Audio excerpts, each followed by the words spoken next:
There you go. My name is Shanice Hatfield, and I am the Region 5 lead trainer. On behalf of Region 5 and Western Tidewater, I would like to welcome you and to thank you for attending a more in-depth clinical approach of queer affirmative strategies to address sexual and gender identity presented by Testard. Regarding CE, sorry y'all, I was looking at my notes and I was just keep flowing. So thank you so much for coming. I do want to say regarding CEs, I have submitted them to DBHDS. I am waiting. I submitted these 2 months ago, you guys. So I promise you I will get them to you as soon as I get them. Typically when they send it to me, I just have to type in your names and then I send it to you. So I'm just waiting on them. So please be patient. On this one, I put in the description we would be offering CEs. So at the end, I will ask for the email. So when they do send them to me, I can distribute them to you. And thank you so much again for attending. I'm going to turn it over to Aaron. I will be in the training, monitoring the chat. If anyone has any questions for me, Aaron will go over how he would like the questions presented. But thank you so much for attending. Happy Friday, and I'll turn it over to Aaron. All right. Thank you, Shanice. I'll just be on camera here, and then when I'm done talking after a few minutes, I'll share my screen. We'll get back to the PowerPoint. It's good to be with you again this week. And while people are maybe streaming in, I'm just going to do a little review of last week. And first, I'll say that I did, as promised, create a handout based on my Part 1 training that I have passed on to Shanice. So I know the plan is to pass that handout on to you. And in addition, I have submitted other resource materials. So references for all of you, references regarding transgender care, you name it, like support, legal assistance, across the country, things like that, working with trans youth, LGBTQ youth in general, and just general LGBTQ resources. So organizations, books, movies, documentaries, things like that. Especially with for youth, movies and TV shows are really great to pass on to youth for resources, give to family members, and even for yourself. So I've passed on materials for all of that. By the way, I just want to mention that I saw a movie right after our training last week. A new movie came out on Netflix that I want to plug, and I didn't get a chance to put this into the list that I made, but I'll put it in the chat. The movie is called El Dorado, ELDORADO. It's called El Dorado: Everything the Nazis Hate. It is a historical documentary about Germany, about queer life in Germany before the Nazis took over and right after. So it actually goes into depth about a piece of the history that I talked about last week, and talks about Magnus Hirschfeld, the queer doctor I talked about, and his Institute of Sexual Studies. They talk about that, how the Germans destroyed, how the Nazis destroyed it. It's a really great documentary. So I just wanted to plug that. I thought it was kind of serendipitous that movie came out the weekend after I did this training. So yeah, and in addition, also in the handouts, there is a page about additional training. Whenever I do these trainings, there's two things people often ask me about, getting more training on. One is alternative sexualities. People want to know more about kink, BDSM, polyamory, things like that. So that is in the handout. There's an organization called Tashra that I often refer people to. So that's one possibility. And also in the handout, there are places to go for additional transgender training, especially training on doing gender assessments. I'm going to talk about that later today, but some people have interest in doing assessments for people who just come to you wanting medical intervention. So I just want to put all of that out there. So just to do a review from last week, we started out talking about the history. And by the way, I'm giving you, as I said at the beginning of last week, a kind of a roadmap, right? Kind of a navigation system to give you a sense of what steps to take with your clients. So we started out talking about a history, right? Really emphasizing the importance to understand history to a certain degree. So we have context for understanding what's happening today, so we can connect with clients who lived through the history, and also so that we can use history as a sort of resource or educational tool for clients. So we talked about that and really emphasized how the cultural narrative shifted over time about sexuality and gender.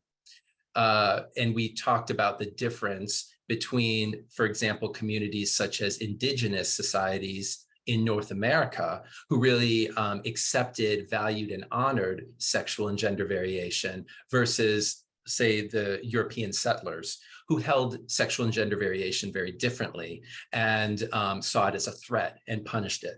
So in talking about the history, we really talked about how there are different viewpoints in society and different frameworks and ways of holding sexual and gender variation. That took us to the 1990s, emphasizing the focus on queer theory and queerness, taking back the word queer to reclaim sexual and gender difference as something positive, as something to celebrate. And in that, the spirit of postmodernism, which put the client at the center of their world, made the client the expert rather than the therapist, right? And that all took us to understanding where we're at today, and the framework, which is based, and inspired by queer theory, and really focuses on being inclusive, as inclusive as possible, inclusive of other people, as well as inclusive of all parts of one's inner world. And also being non-binary, right? Things are not one way or the other. So that's really the spirit of today. And then we went into talking about how to create a safe environment and relationship for your LGBTQ clients. So we talked about, first of all, looking inward, checking your own biases. We touched on the 3 S's, which are in that handout, right? Focusing on safety, making sure the client is safe, focusing on speech, paying attention to the language the client uses about themselves and their experience, and just following their lead.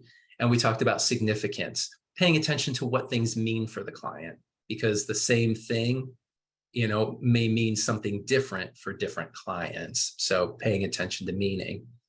We talked about the importance of understanding LGBTQ sexuality to a certain degree, so that you can feel just comfortable enough to talk about sexuality with a client.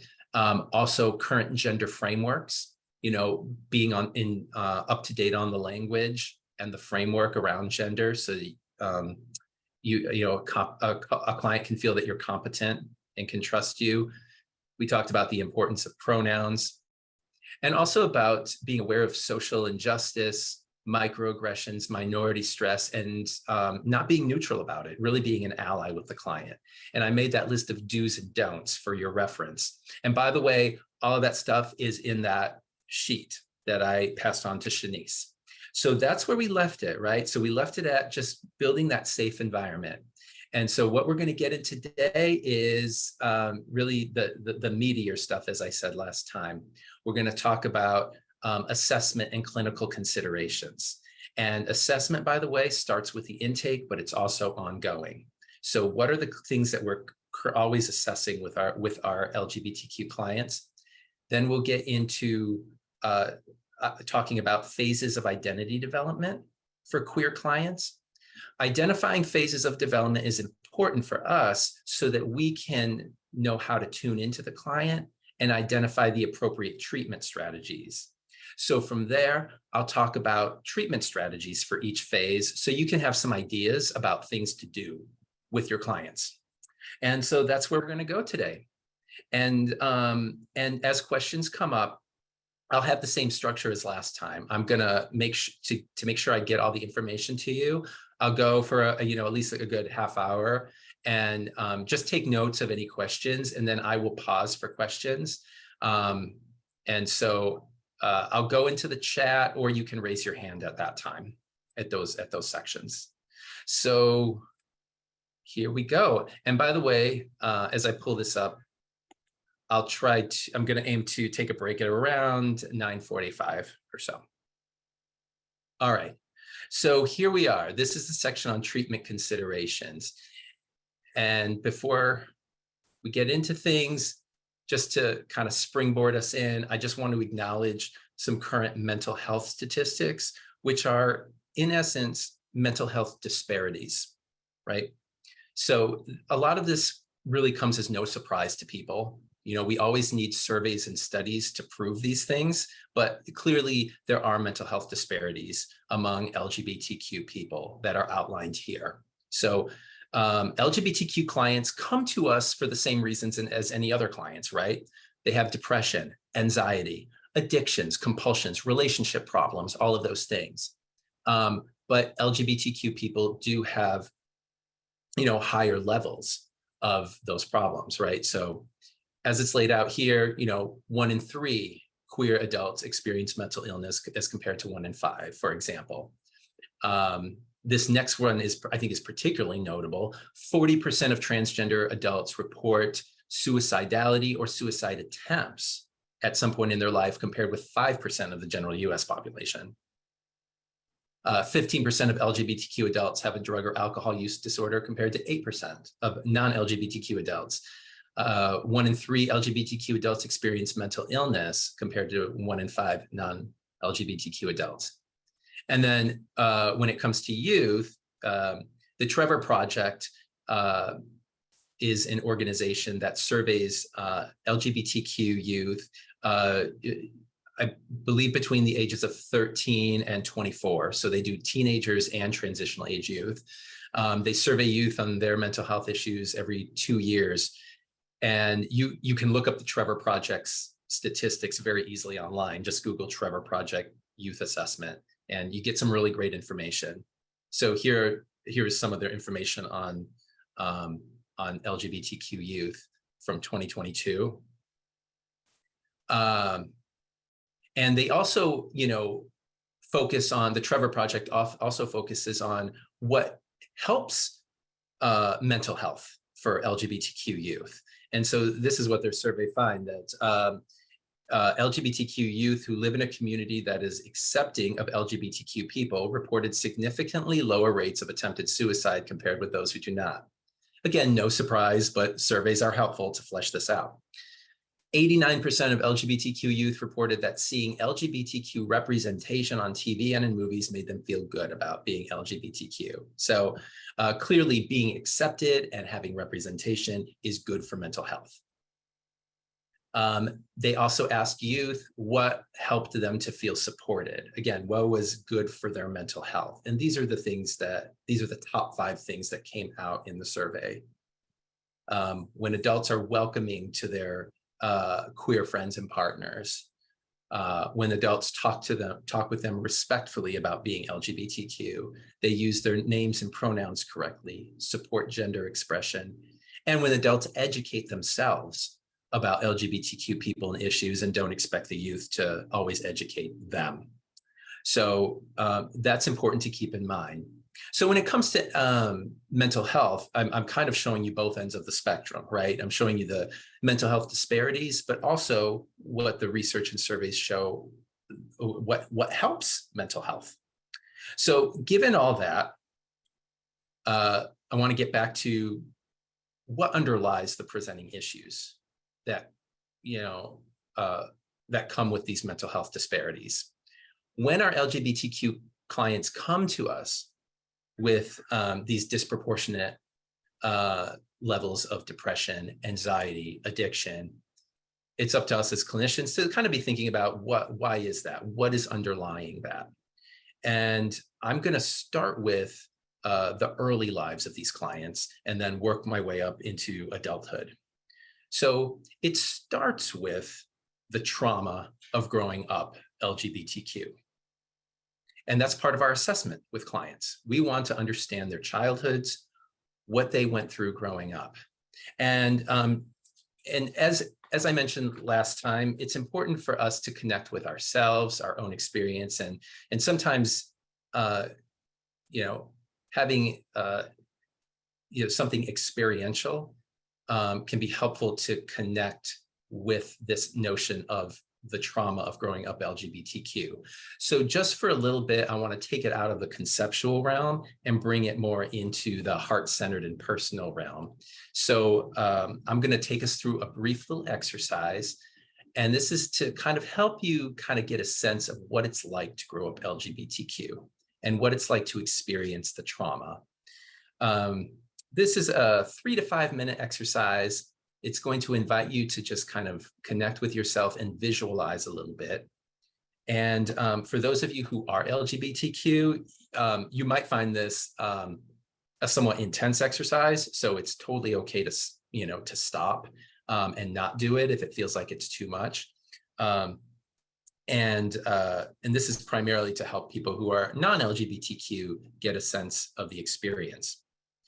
So I will invite you to just kind of go inward in whatever way that works for you, whether that's closing your eyes, just looking at a point in the room, and just listening to my voice. So for the purposes of this exercise, I'd like you to choose an aspect of your sexuality or gender. This can be your sexual orientation, your gender identity, or your gender expression. And if you can, pick the aspect of your being that you feel you have been relatively free to exist in.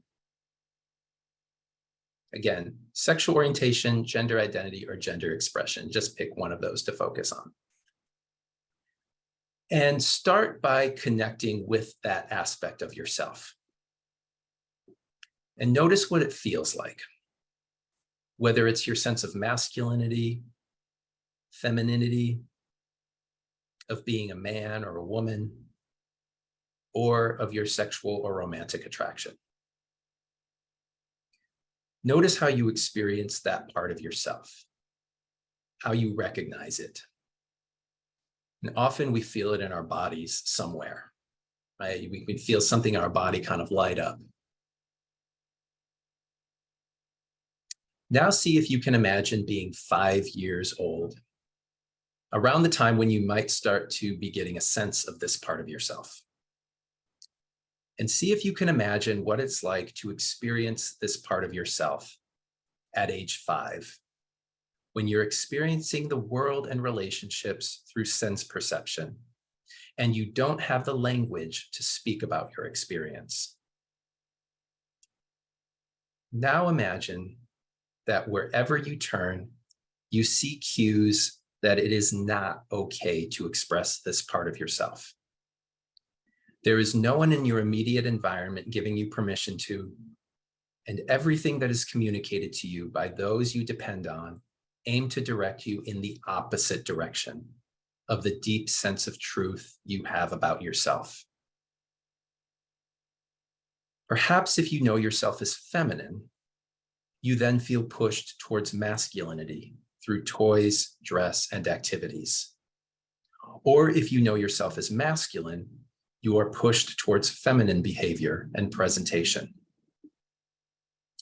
You notice that your parents and other adults in your life give you encouragement to express the opposite of your truth, such as gifts, validation, and loving gestures, and strong discouragement against expressing what feels true, such as shame, mocking, and punishment. Notice how your dependent 5-year-old self might respond in a situation like this. Now imagine that a few years go by and you are now 9 years old and well into grade school. By now, you have heard specific slurs and epithets about this aspect of your being. You hear people who seem to have your same feelings and inclinations being called things like freaks or perverts. They are mocked and criticized as being abnormal. Even those closest to you in your family take part in this. When you watch the news, you occasionally hear or see stories about people like you getting beaten or killed. There are no positive representations of anyone who seems like you anywhere, no one in the community or in the media. So people always assume you to not be the way you are. It is very clear to you by now that you are not supposed to be the way you are, and it's best if you hide it. Further, it's best if you don't even allow yourself to see or feel it. Notice what happens inside as you imagine experiencing this as a 9-year-old. Now imagine that a few years go by and you are now 13 and in middle school. More than ever, you are aware of this truth, this sense of yourself. It has intensified. Yet the environment seems more threatening to you, so you must work even harder to hide it. The harsh epithets you heard when younger become hurled as a regular insult. You see people who seem to be like you being bullied in front of you, verbally and physically. Often adults see this and don't do anything about it. As it becomes harder to deny this sense of yourself, you start doing secretive research on these feelings and find that there might be others like you. You decide to try confiding in a friend about your feelings. They react with concern and disbelief. They express concern about you and tell you that you can't know this about yourself yet and that you need more time. It is clear from their reaction that this person doesn't want to hear more, and they distance themselves from you. You decide to just get through high school until you can leave and find out if there is a world where you can be okay as you are. Notice what this feels like as a 13-year-old. And that's the end of the exercise. So at this point, I'm just going to invite you to take a moment to reflect on what you experienced in that visualization. And I'll invite people to share in the chat if they'd like to. It's not a requirement, but if anyone feels inclined to share something about their inner experience as they were listening to the visualization and imagining themselves going through that, you can just feel free to do so now. Otherwise, I'll just give you a moment to just kind of reflect on what that was like for you. Yeah, again, this is experiential. We're going to shift more to the conceptual, but this was just to springboard us into it. Okay. So like a little underseen, like not being understood, like trying to express yourself, but not being able to, and that's very frustrating. Yeah. You know, like even when, like right now, I'm trying to form words in a sentence and not being able to exactly say what you're thinking. So especially you're feeling a certain way, you're going through these emotions and not being able to express that, or when you do express it, being belittled or minimized. Yes, yes. Having these feelings of not being seen and then not having the words to even express it or know what's going on. Absolutely. I see some things popping up in the chat: sad, angry, invalidated, very powerful, overwhelming, silencing. And someone said, as a member of the community, it was a very familiar and accurate exercise. So we have like a testimony there. I felt isolating to the person, then empowering to the person now. This made me tear up. Let's see. I'll allow people keep sharing as they want to. But oftentimes what I hear is what has already been shared. This feeling of extreme isolation and disempowerment, and not having a voice, not being able to put words to the feeling. Essentially, it is an experience of fragmentation. That is a trauma term, fragmentation. It's when we take parts of ourselves and we compartmentalize them because it's not safe to bring them forward, right? So we become fragmented and have this experience of not being whole. So with that, I'm going to move to the next slide and put this in the framework of developmental trauma. And I'm going to reference a quote from Judith Herman, who is really, the founder of this idea of developmental trauma. She started writing about it, started researching it in the 80s and wrote about it in the early 90s. The idea of having this constant chronic trauma throughout childhood. She wrote in her seminal book, Trauma and Recovery, this paragraph: the features of post-traumatic stress disorder that become most exaggerated in chronically traumatized people are avoidance or constriction. Avoidance or constriction. When the victim has become reduced to when the victim has been reduced to a goal of simple survival, Psychological constriction becomes an essential form of adaptation. This narrowing applies to every aspect of life, to relationships, activities, thoughts, memories, emotions, and even sensations. And while this constriction is adaptive in captivity, it also leads to a kind of atrophy in the psychological capacities that have been suppressed and to the overdevelopment of a solitary life. So she's basically saying that children who grow up in chronically traumatizing environments learn to avoid and constrict themselves.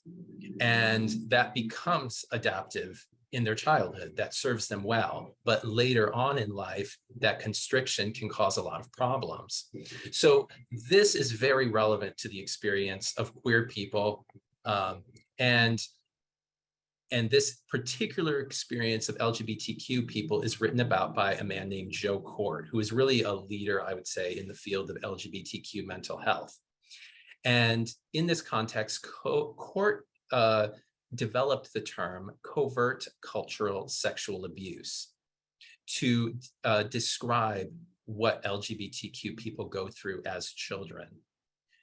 The visualization that I read to you was essentially an experience, was to give you a sense of covert cultural sexual abuse and the trauma of that. Here's how he describes this.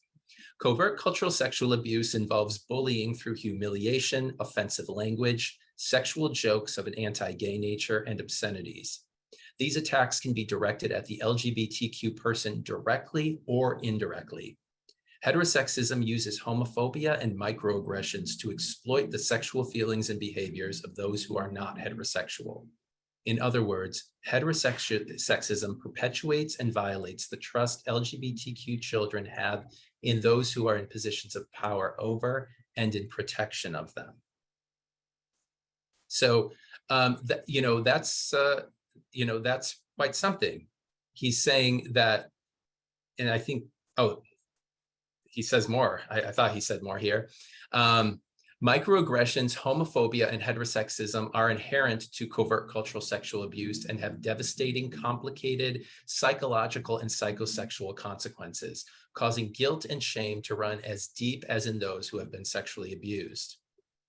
He goes on, chronic verbal, emotional, psychological, and sometimes sexual assaults against an individual's gender expression, sexual feelings, and behaviors. That is how he defines covert cultural sexual abuse. Conceptually, it is similar to sexual harassment in that it interferes with a person's ability to function socially, psychologically, romantically, affectionately, and sexually. Its effects persist into adulthood and wreak havoc in people's lives, as does sexual harassment. So essentially, he's saying that the effects of covert cultural sexual abuse have very similar effects as direct sexual abuse. So covert cultural sexual abuse in general is sexual abuse, but it's not direct, right? It's things, we would define it as things like commenting on someone's body, right? A child who experiences that from an adult over and over is experiencing covert sexual abuse. So Court says that LGBTQ people as children are experiencing this on a cultural level, oftentimes, right? It's pervasive in the culture. And so he describes particular ways that this manifests and shows up. And I'm going to go through these one by one so you can have a very clear sense of what your clients might have endured, and so that you can assess for these things when you meet with them. So there's 4 examples that he gives of how covert cultural sexual abuse can show up for young people. 1, the first example, adults believing that lesbianism and gayness equals adult sex. So in other words, there is a projection of adult sexuality onto the child. And I'll give you an example of that, that's even more specific. Let's say you have 2 children, 6 years old. One is a girl and one is a boy. And they're among adults, and maybe they have a crush on each other and they're flirting with each other. And the boy leans over into the 6-year-old girl. 6-year-old boy leans over to the 6-year-old girl and gives her a kiss on the cheek and cuddles her. The adults in the room are more than likely to think that's cute and to understand it as developmentally appropriate. That kind of flirting and having crushes is, on a psychosexual level, developmentally appropriate for kids. And so the kids in that scenario will go on to develop, quote, normally. So let's say in another scenario, you have two boys in a group of adults, and they're 6 years old, and those two boys are demonstrating that they have a crush with each other. One boy leans into the other boy, gives him a kiss, and cuddles him a little bit. In many scenarios, that very same behavior would be discouraged, and the adults would likely assume adult sexuality on that situation. They would automatically assume that the kids are gay and tell them to stop it, and on some level shame them. So that is an example of adult sexuality being projected onto the child. And that is essentially what sexual abuse is, right? Adult sexuality is being projected onto the child. And that is often what happens for queer children, either directly or indirectly, or they'll see it happening to someone else. And in that moment, in those little moments, the child's natural psychosexual development is derailed. So this is the process of covert cultural sexual abuse and the experience of being traumatized and the experience of parts of self being fragmented over time. And it happens little by little by little over time. So that's one example. The second example, gender bashing. So when a child is expressing a certain gender, either a gender identity or just gender expression, let's say they're playing with toys, or they want to dress a certain way, or even on a more subtle level, they have certain gestures. Maybe a boy has more effeminate gestures, and that is shut down by adults. The adult says in that moment, stop playing with that toy, don't dress like that, don't hold your hand like that, don't talk like that, right? Don't talk like a girl, don't talk like a boy. Any of those things, those messages, the child experiences as gender bashing. And again, their natural psychosexual and their gender development is derailed. You know, the child knows that in order to survive, they must pause who they are and compartmentalize a part of themselves. And that happens over and over and over again. And they carry that experience into adulthood. Gender bashing is the second one. The third one, forced gender identity confusion. This is when the child has a sense of their gender journey, a term I mentioned last week, right? They have a sense of their gender journey or their gender expression or their gender identity. They voice that, and then they hear from an adult that they're wrong. No, you're not a girl. No, act like a boy, act like a girl, right? You don't know who you are. I'm the adult. I know who you are. I know what the truth is. So in those moments, in truth, the child actually is not confused. The child knows who they are. They know what's going on. It's the adult who's confused. And the adult, in their confusion and denial, projects that onto the child and forces identity confusion on the child, and really puts the child into a position where they start to feel confused when they weren't in the first place. This is what happens with sexual abuse. It's a very common scenario where there's forced confusion. The child experiences sexual abuse from an adult, maybe a friend or a family member. They go to a parent, for example, and say this happened, and the parent says, no, you're making that up. So this is another way that the experience of covert cultural sexual abuse parallels with the experience of abuse. And finally, the fourth example, linking homosexuality and transness to perpetration. Now, Court in his book says linking homosexuality to pedophilia, but I've expanded this because gay and lesbian and trans people, when growing up, often see and hear about images of LGBTQ people being perpetrators. It was very common, probably up through the 90s, for movies to portray trans people as killers and as sexual predators. It was very common for homosexual people to be portrayed as perpetrators and predators in movies. It was often assumed that pedophiles were homosexual. So this kind of association constantly leads children to believe that their gayness or their transness is bad, and again, derails their development. So again, these are the 4 ways that covert cultural sexual abuse shows up and manifests for queer people in childhood. And this would be an important thing for us as clinicians to be curious about in the intake process and in the ongoing assessment process. What did you endure growing up? What did you learn about yourself? What did you learn about your difference, being gay or trans or bi or whatever it was? And how did that manifest for you? It can be very useful to educate clients on covert cultural sexual abuse. A lot of clients find this very relieving to hear about. They have never conceptualized their experience as abuse or trauma. They had never seen themselves as being traumatized. But once we start to frame it this way for a client, it really starts to make sense. They can start to say, oh, now I know, why I have this problem. Now I know why it's so hard for me to show up a certain way in relationships. Or now I know why I have this addiction or why I'm depressed or anxious. Things start to come together. So early on, this can be very, very helpful. So when I talk about covert cultural sexual abuse, by the way, it is in the context of sexual and gender identity development, right? So people may come from otherwise not traumatizing backgrounds, right? A lot of people come from very, quote, normal families, otherwise happy families, and they don't experience any abuse or trauma.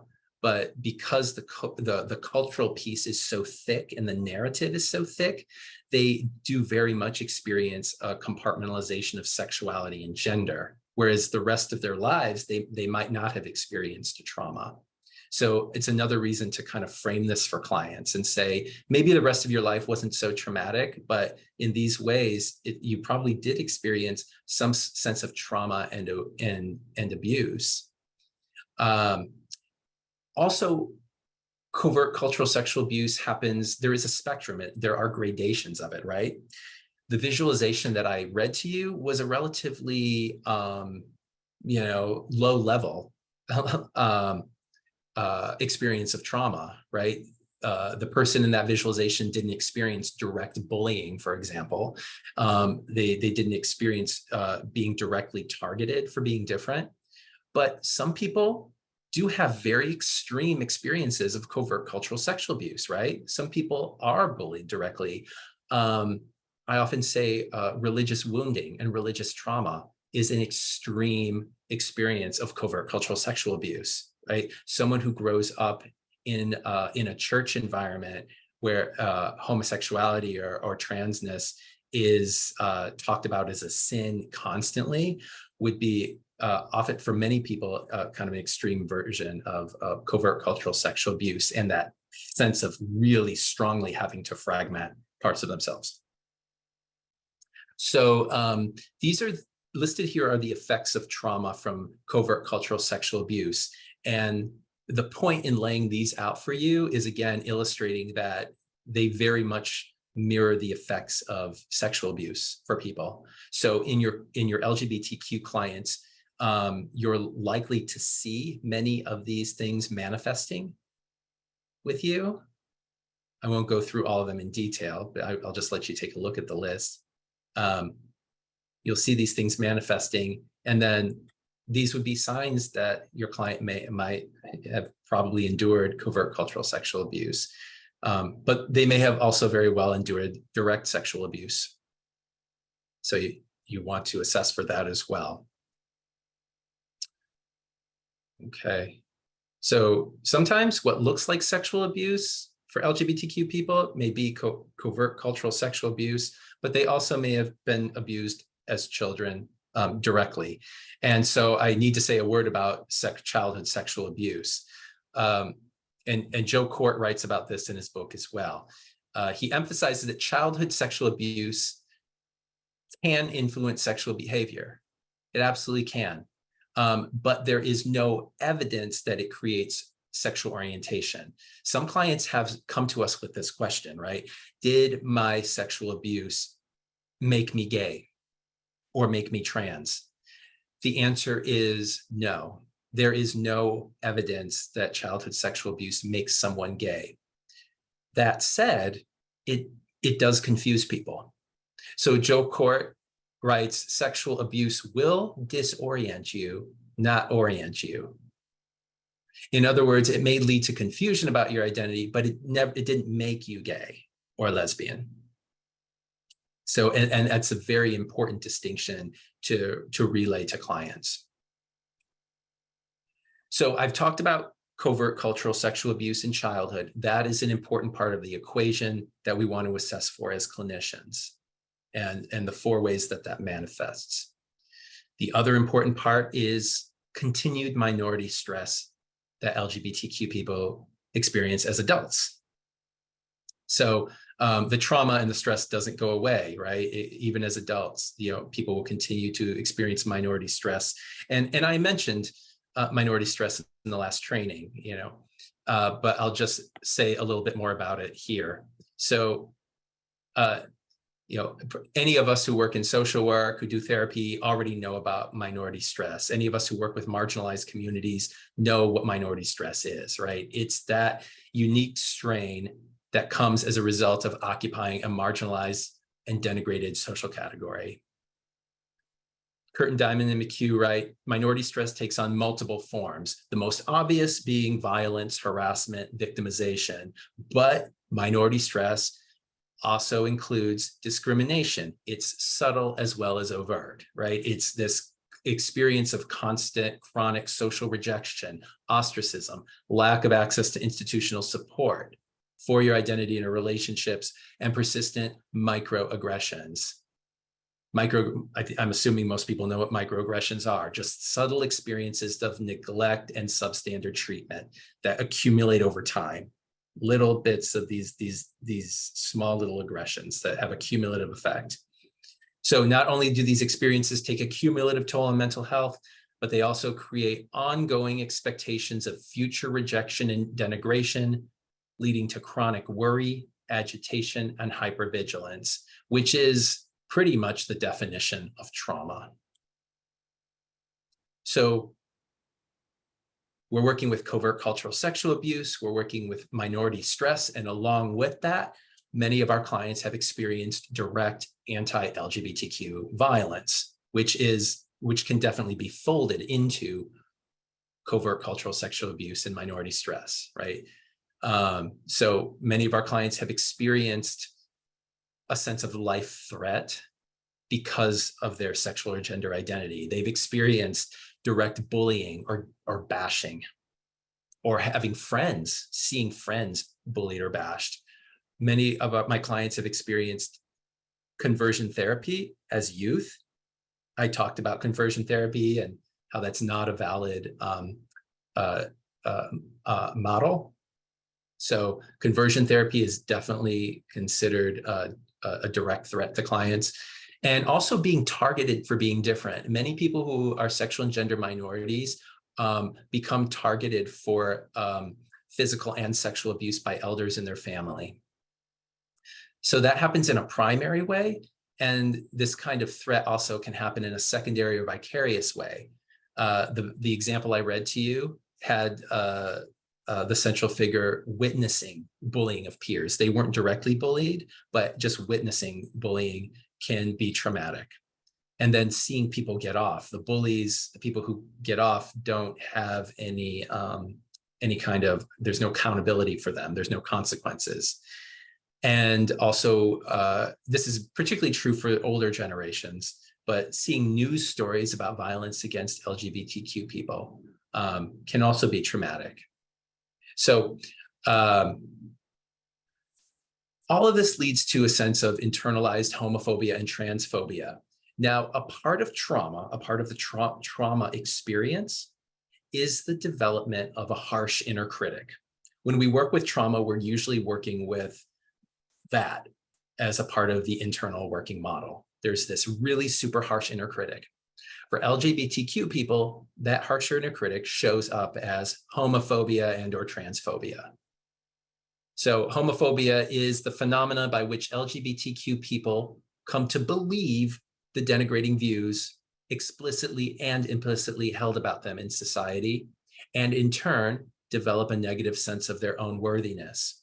So this is something else we want to identify in our work with LGBTQ clients. And over time, I'll talk about this later, help them start to identify and talk about it.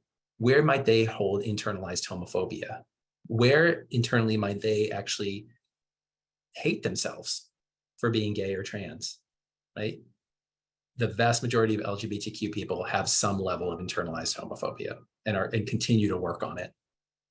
So Curtin, Diamond, and McHugh write, once external social judgment and rejection become internalized, they become constant companions for the sexual minority individual, creating long-standing feelings of illegitimacy and shame that damage the psychological well-being and impair day-to-day functioning. So essentially, internalized homophobia and transphobia is incredibly damaging. And ultimately, our clients realize that sometimes they come to do more harm to themselves than the people around them are once they're in a safe environment.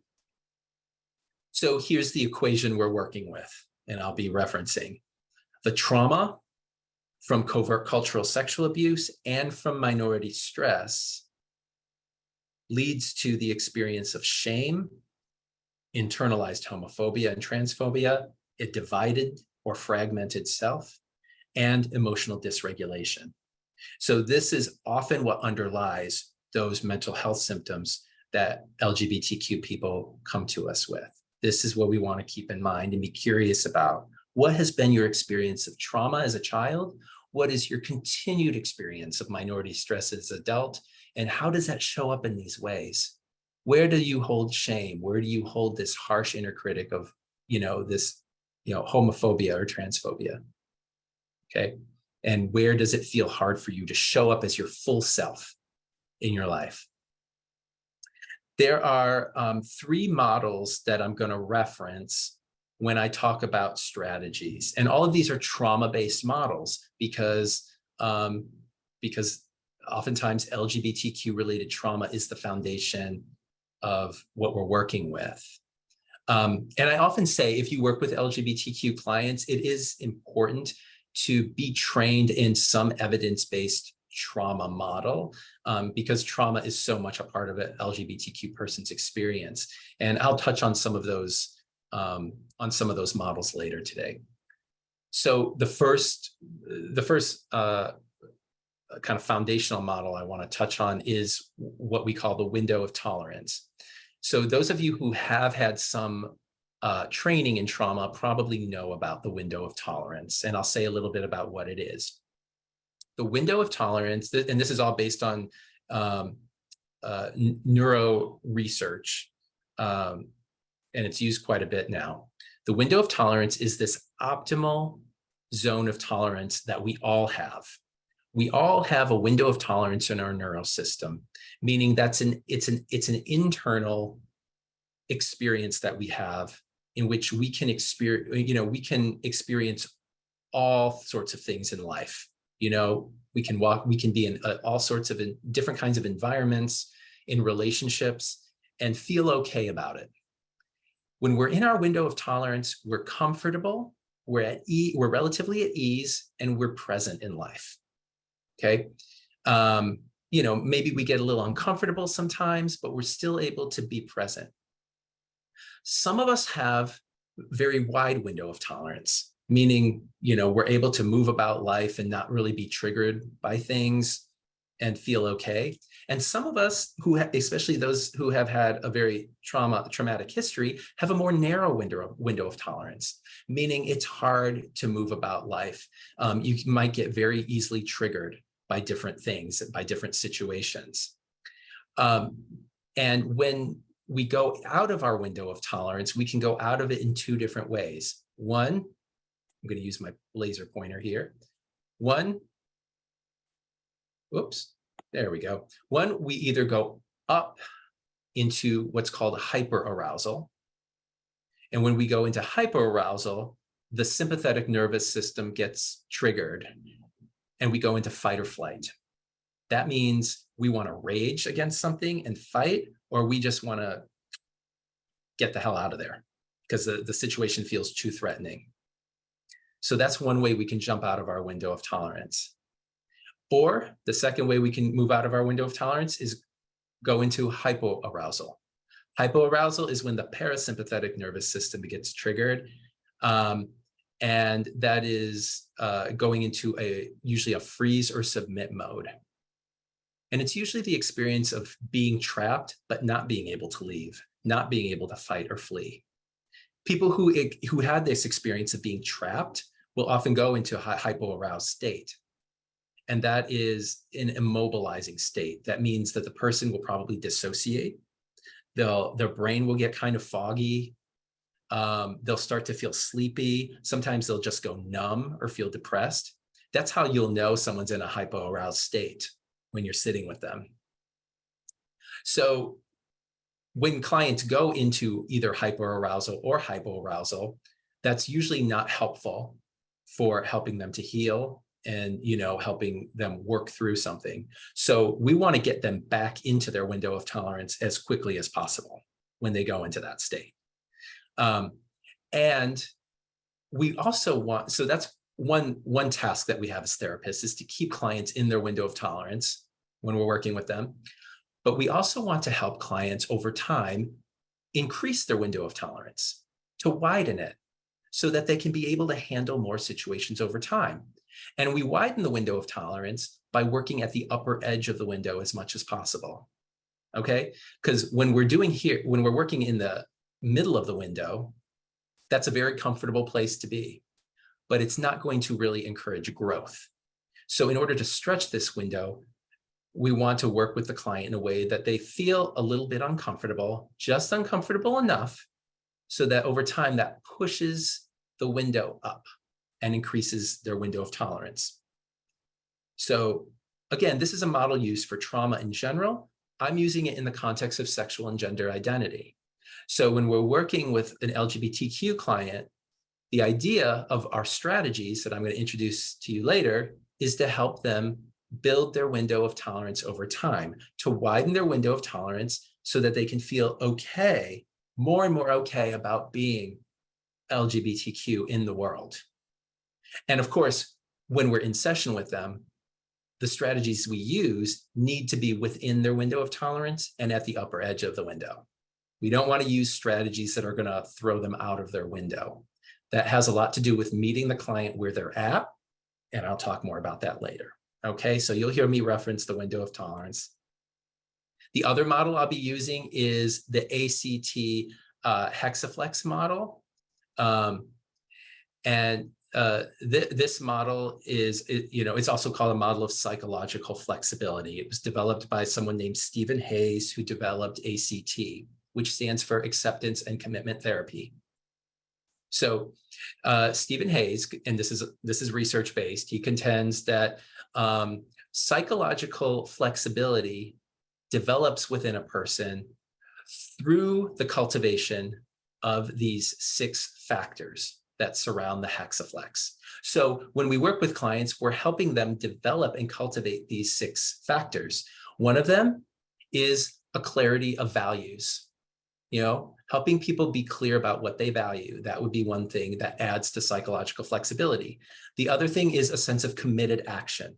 So not being impulsive, not being, overly hesitant, but having, being clear about your action and taking committed action towards what you want. The other is having self as context. So being able to have a sense of yourself outside of the events happening around you. If someone calls you a name, knowing that's not about you, that's about that person. So having self as context is important. Cognitive diffusion, being able to separate yourself from your thoughts and to know my thoughts are not me. That's just a thought that's coming up. A sense of acceptance, being able to accept whatever situation you're in, even if it might be uncomfortable. As you'll hear me say later, helping clients cultivate the experience of acceptance becomes very important in the coming out experience, because coming out is not always going to be comfortable. Other people may not necessarily like it, but so part of what we do is help them develop exercises and ways to be okay with what is, even if other people don't like you or, are uncomfortable with your sexuality, just learning to be okay with that. And the other factor is contact with the present moment. So you're not caught up in the past, not obsessing over the future. You're just in the here and now as much as possible. So when we help clients cultivate these things, we also help them cultivate psychological flexibility, again, specifically around being queer or LGBTQ. This is the opposite of what often happens with LGBTQ people. They often, because of their trauma, they're experiencing psychological inflexibility, right? So instead of having a clear sense of values, they don't have a clear sense of what's important for them. Things are unexamined. And instead of having committed action, they're hiding things. They're keeping, they're not moving forward because they're hiding or withdrawing, or sometimes they're overachievers. They're taking action, but they're not clear about that action. Or they may have a rigid perspective taking. Using the example again, if someone calls them a name, they tend to take that personally. They may have a sense of fusion with their negative thoughts. And with regard to acceptance, it's very hard for them to be in situations where they fear rejection because they're always expecting rejection. So they're always resisting it. So it's hard to accept situations as they are. And finally, it's hard for them to be in the present moment because they're so preoccupied with past mistreatment. So we're helping clients move from this to this. That's the other model. And the third and final model is a parts work model. This is a very popular and evidence-based model, again, used in trauma treatment. And I talked earlier about fragmentation. This model speaks to that. This model speaks to how people who are traumatized fragment into different parts of the self. And the idea is to help client connect with those parts, understand them, and over time develop more of a harmony between parts. Because people who've been traumatized have, conflicted parts of self. Richard Schwartz, who developed this model, says that while we have numerous different parts of self, they can be divided into 3 basic categories. So first, there are the exiles. The exiles are those parts of self that they feel far too unsafe to be shown, even to the person themselves. The exiles are fragmented. They are far back in our psyche. And usually those are the parts of us that are scared, ashamed, hurt. And oftentimes for LGBTQ people, it's the queer young child self that goes, I'm not going to come out. I'm going to stay way back here. Those are the exiled parts of ourselves. Next, we have the managers. The managers are usually the parts that we see as the personality, the parts that show up in day-to-day life. Those are the persona, like the things that are listed here that we identify with. And then there are the firefighters. The firefighters are the parts of the self these are the parts of the self that are part of the presenting issues. These are why the clients are coming to treatment. But essentially, both the firefighters and the managers are protectors. They are protectors, and both serve the function of keeping the exiles at bay. The managers and the firefighters both are protecting the exiles. They're saying, no, that part, it's too unsafe for this part to come out. So over time, you'll see when I talk about strategies, some of them will be about making sure that we are talking with the protector parts first, because you don't want to try to talk to the exiles first. That's a big mistake therapists make, is trying to talk to these vulnerable exiles first. You don't do that with clients who are traumatized. You talk to the protectors first. And then you get permission from the protectors to eventually start to talk to the exiles. So over time, as you work with these parts of self, you're helping the client work towards a sense of wholeness and harmony with the self. That's that's the ultimate goal with LGBTQ clients in this case, is to create harmony of parts. So this is another model of parts work that we might use. This is the idea that we all have a wise adult self, and that when we're traumatized, we fragment into younger parts of self. We may fragment into a child part, which is more hurt and ashamed and helpless, and also in an adolescent or teenage part, which is very angry and rageful and protective of the child. So we might work with parts in this regard as well. But in general, just to review, what we're going for in our work with LGBT clients is greater harmony between parts, more psychological flexibility, and a wider window of tolerance. Okay, that's what our strategies are working towards. In general, just doing a time check here. Okay, so in general, principles of trauma work, there are principles of trauma work that are at work in all these strategies that can be applied to LGBTQ clients. And I just want to touch on these. These will be a part of the strategies as well. One is mindful self-observation. So we're encouraging the clients to just observe what happens for them, not to get caught up in their history so much, but just to notice what happens when they think about their history in the here and now. So mindful self-observation, being able to notice their thoughts as they come up, for example, to notice their body sensations, to notice their emotions. We're also cultivating present moment experience. I just touched on that a moment ago. It ties in with self-observation, helping the clients to be in the here and now as much as possible, even when they're talking or thinking about something that happened in the past. What do they experience in the here and now when they remember that moment from the past? So being present in the here and now, both internally and externally, which we may have to do with clients, help them focus outward and orient to their environment. Also, we're helping the clients with resourcing. This will be big in our strategies later. We help clients resource both externally by building and strengthening family relationships, friendships, forming new friendships, community resources, and also internal resourcing, helping them build a stronger relationship with themselves and with parts of themselves.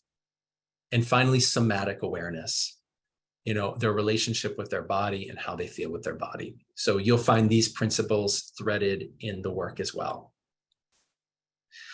I'm going to touch right now on this phases of LGBTQ identity development. And then I will go into them more in detail later. But I'm just going to touch on them now to kind of give you an overview of what we're assessing for. So there are 6 phases to LGBTQ identity development, and they're pretty self-explanatory. So if you look at this list, you can probably figure out what they are. But briefly, I'll say what they are. The first phase is pre-coming out and confusion. The second phase is comparison and consideration. The third is tolerance and exploration. The fourth is acceptance and deepening. The fifth is pride and commitment. And the sixth is synthesis and integration. Again, I'll go more into them later, and we'll talk about what strategies you can use with each phase of development. What I really want to emphasize here, since I'm talking about the experience of trauma, is that LGBTQ-related trauma necessitates the identity development model. So I'll repeat that. LGBTQ-related trauma from covert cultural sexual abuse and minority stress necessitates an identity development model, right? So in other words, if queer people were born into a welcoming world, right, that embraced all parts of them, they wouldn't go through these phases of identity development. They wouldn't have to. They would go straight into synthesis and integration. right? They would have that experience of being whole and accepted, of loving themselves, right? Accepting themselves. So it's because they've been traumatized as a youth that they even have to go through phases like pre-coming out and comparison and tolerance. So I want to emphasize that. Next, I want to talk about other factors that affect LGBTQ identity development. My emphasis is on LGBTQ related trauma. That's the focus. That's usually what you want to focus on when you do an assessment, but there are other factors to assess for. And I'll go through each of those. There are 6. One is the experience of chronic trauma, the client's current safety level, their experience of gender dysphoria, if they are trans or non-binary, any severe mental illness that might be going on, intersectional identities, and developmental insult or developmental rupture. And I'm going to go through these one at a time.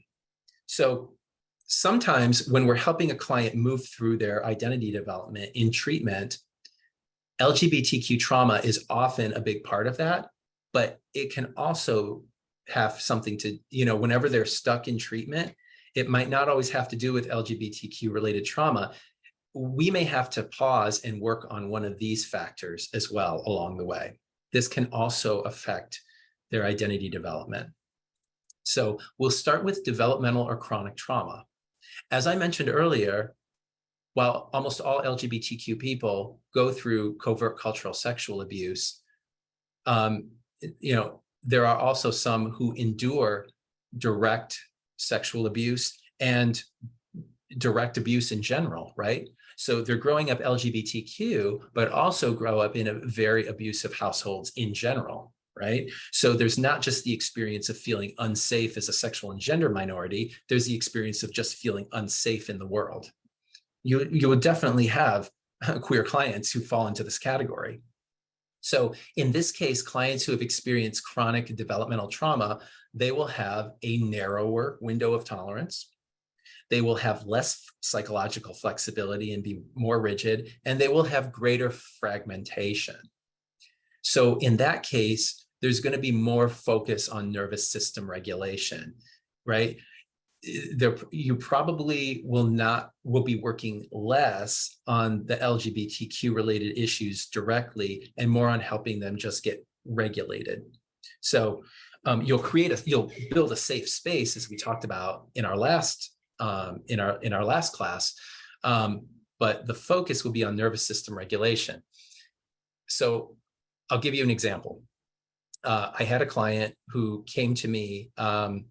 He identified as a queer male, and he wanted to, as a part of his treatment plan, he had a lot of things to work on, but as a part of it, he wanted to work on exploring gender identity.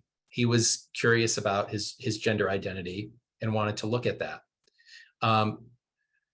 But as I said, he had other things on his treatment plan, and he had an experience of chronic trauma to the point where he couldn't remember large parts of his childhood. It was very clear to me he had had a very traumatic childhood. So early on, we started to just kind of touch on gender exploration. And as soon as we did that, a part of exploring gender is tapping into the body. And as soon as he had to tap into his body, he dissociated. He couldn't be with his body. So we had to put a pause on the gender exploration work just to help him regulate around his developmental trauma. So the work became about just helping him be in the room, doing grounding exercises, helping him feel his feet on the floor, orient to the external environment,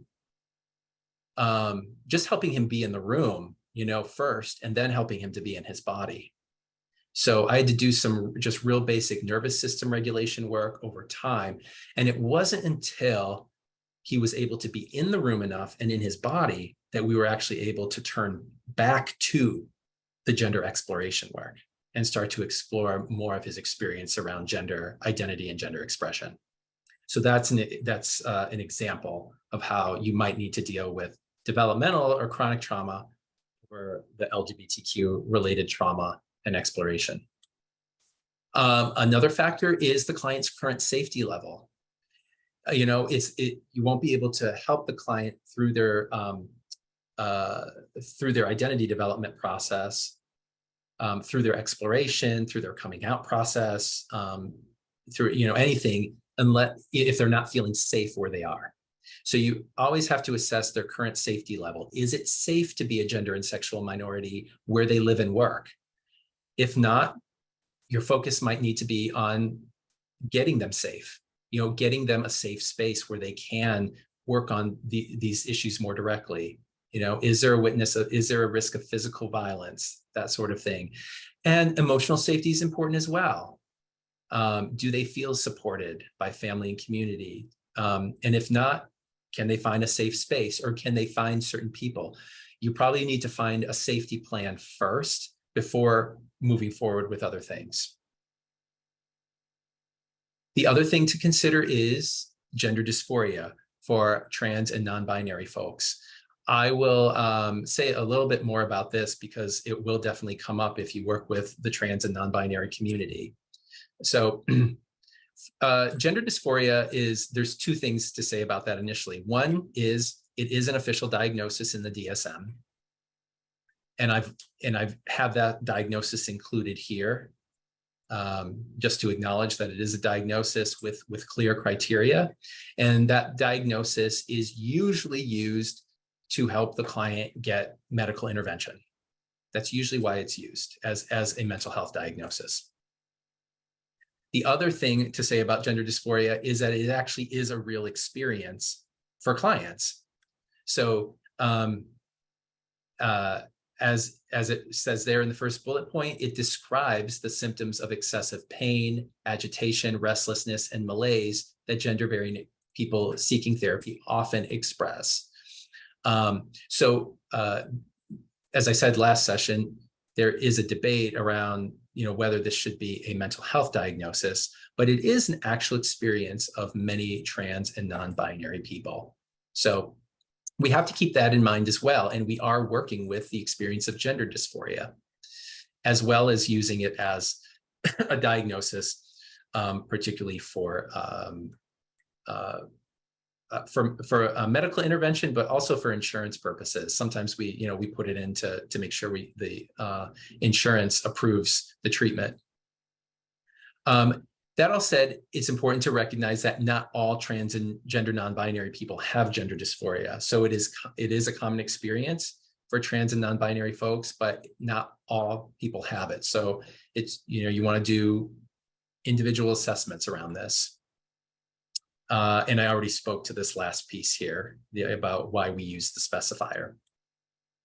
So when gender dysphoria comes up, of course, we're assessing it, and then we are, quote, treating it. And I put treating in quotes because, how do you really treat gender dysphoria? I'll say more about that. But how do you recognize the experience of gender dysphoria, as well as gender incongruence?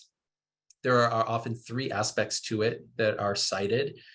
This is particularly the case with children when parents are feeling really uncertain about their child's experience, but you can apply this to adults as well. It's the experience of insistence, persistence, and consistency. So this is frequently written about in many of the books on transgender care. So it means the person is insistent about their experience of gender dysphoria and their gender identity. There is a persistence to it, and it is consistent. It threads through every aspect of their life, all through domains. So it's almost like it's pervasive.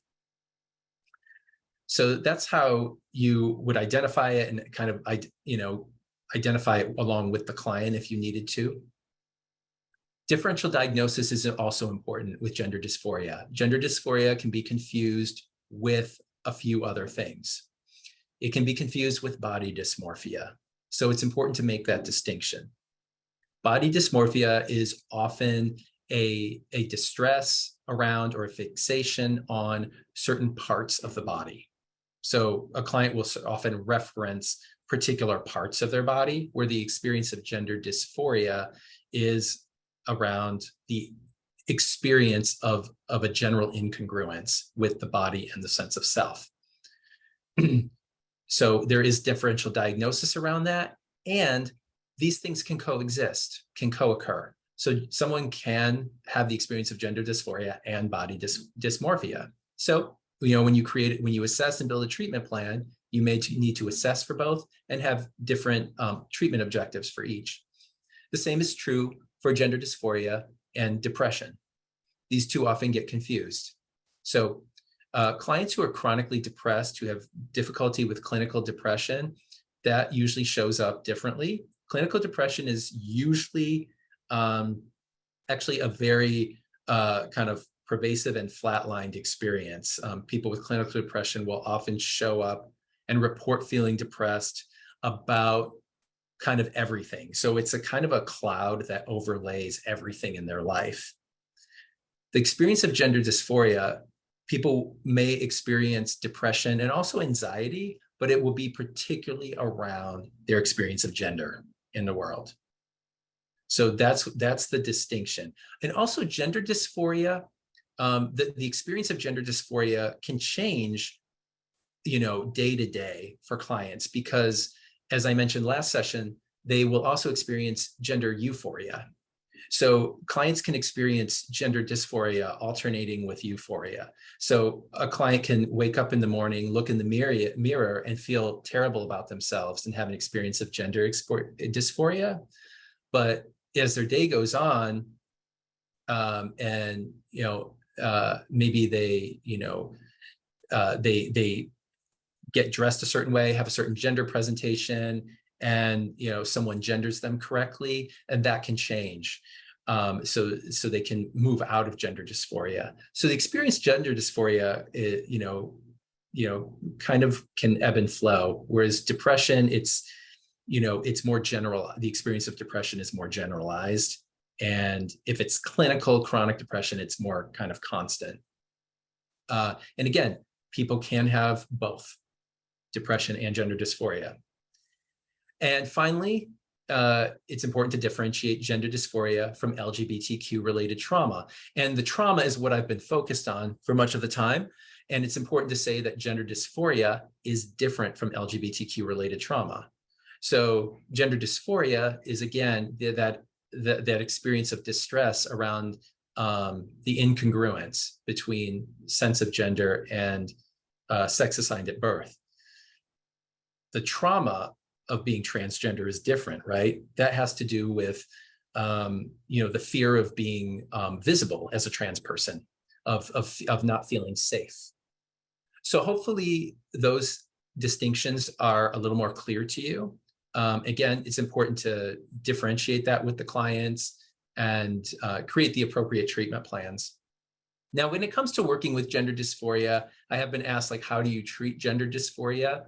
And if we see gender dysphoria as more of an experience and less of a kind of a pathological diagnosis, you can see it as really a form of grief. And so when we say, how do you treat gender dysphoria?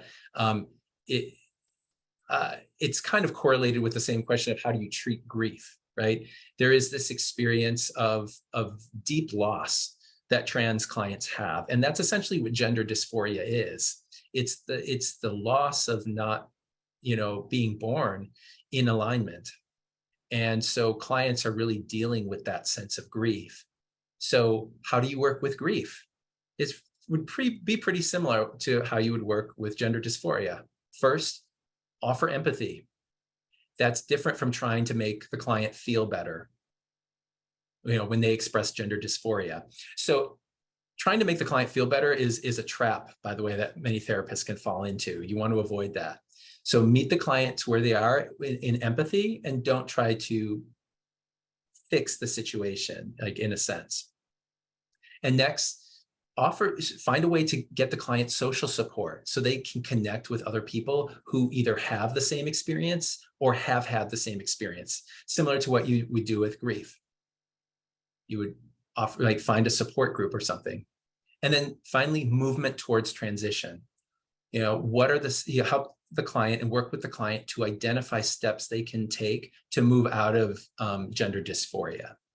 So let's kind of move through these steps with an example. Let's say I have a trans feminine client who comes to me one day and she says, I looked in the mirror this morning and my gender dysphoria is up right now. I saw the my facial hair and the shape of my face, and it just brought me down. It's really colored my day. So my job, so to speak, is to meet her where she is, you know, to really just be present with her, with that, how, you know, how just awful that sounds, you know, to feel that way and to look in the mirror, and not try to make her feel better, you know. No comments like things will be okay or anything like that. Just be present. Next, check in about social support. You know, in this case, I'm actually thinking of a actual client. I checked in about, you know, what's the status with attending the trans women's group that you tried a couple weeks ago and you said you liked. Maybe go to that group and see how these other women can support you. And then next, movement towards transition. So you had an appointment set up for an endocrinologist to look into hormone therapy. How is that going? Right? So you really like talking about the next steps. So that would be how you would work with that. All right, so moving on to other factors, cultural intersections. So sometimes when we're working with sexual and gender identity, we hit an intersection of someone's lived experience. So sometimes that may have to do with being religious, of, you know, how I reconcile my religious identity with being LGBTQ. As I said in our session last week, I don't try to change anyone. I don't help anyone to change anyone's orientation or identity, because there's no research to show that that's effective. But I could help clients to, you know, find some reconciliation between their religion and their identity. And so we might have to work with that first, right? What is their experience of their experience as being a Christian, for example, or being a Muslim, and also other marginalized identities. Let's say you know, I'm working with a Black queer man. His experience of being Black and queer comes into the picture, and his interface with the Black community versus the white gay community. We may need to stop and explore that and help him navigate that experience, for example. And the same with these other marginalized identities. Whenever you run into an intersection of the client's lived experience, stop and look at it. Because a mistake that clinicians can make is kind of pushing forward with the LGBTQ identity without, you know, considering what the person has just brought up to them, this other lived experience. And then next, developmental insult, or what we might call attachment injury.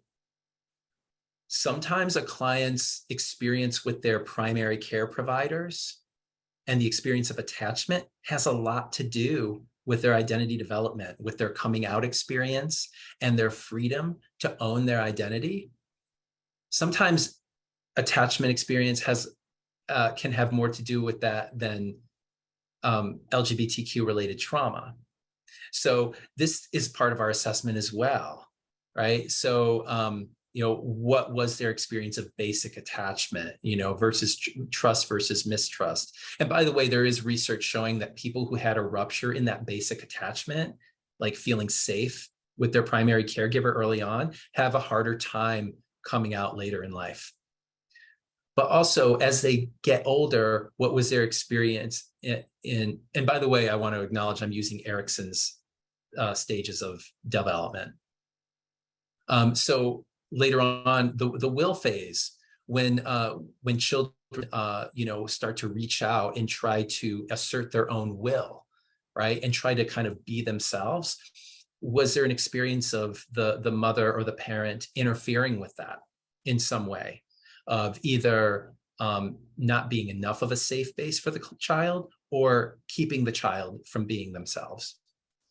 Same with exploration. When the child tried to go out and explore, were they not allowed to do that? Or were they too free to do that? And same with when they got older, when you get into the industry versus inferiority phase, did the child feel free to move forward on completing tasks? Or, were they not free enough to do what they wanted? Were they forced to be perfectionists for their parents? All of these things in their childhood development can have an influence on their coming out experience and the permission they give themselves to be authentic, right? To have their own kind of unfolding. So, for example, a woman who is thinking she might be a lesbian and wants to come out might not feel free to do so if, she feels an obligation to her mother all her life. To be a certain way for her mother. That has a lot more to do with attachment than it does with LGBTQ related trauma. So we want to assess for this for sure. And when it comes up, address that as well. So want to keep that in perspective. And the other factor to consider is severe mental illness. Sometimes mental health issues are so debilitating that we have to pause the LGBTQ related work and just focus on stabilizing our clients. So, there's some examples listed there, severe psychosis or major depressive episodes or manic episodes. We have to focus on keeping our client safe or dealing with their more immediate issues. I will mention that regarding autism spectrum, there's evidence showing a correlation between people who identify as trans or non-binary and people who are on the autism spectrum. So we're not sure why that is, but that correlation is being noticed. And so I often say, if you work with the trans and non-binary community, it can be helpful to get some training on working with the autism spectrum. And we're also seeing more eating disorders in the trans community as well. So we're seeing some body dysmorphia along with gender dysphoria. So it can be helpful to get some training on eating disorders as well if you work with that community. And I have listed, of course, any moderate to severe addiction. Yeah, obviously you would, while keeping a safe space for your client, you would put a pause on the LGBT related work and just focus on getting the client help. I'll also have listed here some differential diagnoses. Sometimes mental health disorders can mimic the effects of covert cultural sexual abuse. So for example, the cluster B personality disorders, borderline, histrionic, narcissistic, people in the later phases of identity development, especially like 4 and 5, which there is a kind of a late life adolescence that is a part of that I'll explain later. That can look like a personality disorder sometimes. People kind of, want to kind of re-experience the teenage years that they didn't get to experience when they were younger.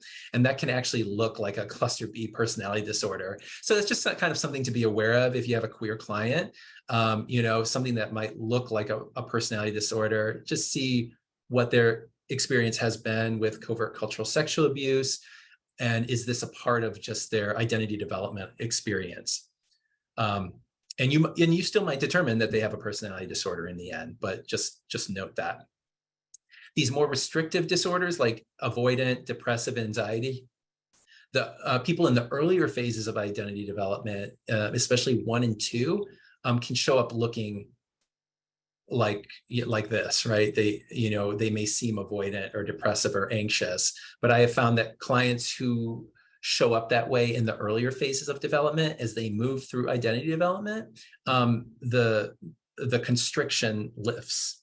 So that's something else to be aware of. I would also say these bottom 3 listed here, bipolar, addictions, and compulsive, can also, things that look like these disorders can show up in the later phases, especially 4 and 5 during that late stage adolescence. So at this point, I will take questions, and if there are any, and then if not, we'll just move through a few more minutes before we take our break.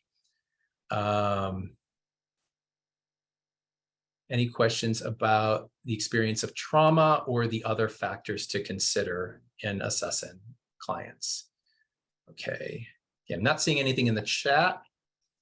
And any hands raised? Just want to make sure. Stephanie has Yeah, go ahead. her hand raised. Stephanie? Okay. Hey, how are you? Hi, Stephanie. Good. So my question is, how can you best support someone with the feelings of gender dysphoria if you work in a state that bans medical transition for youth, or if their insurance bans transition-related care? Mm-hmm. That is a really challenging question right now.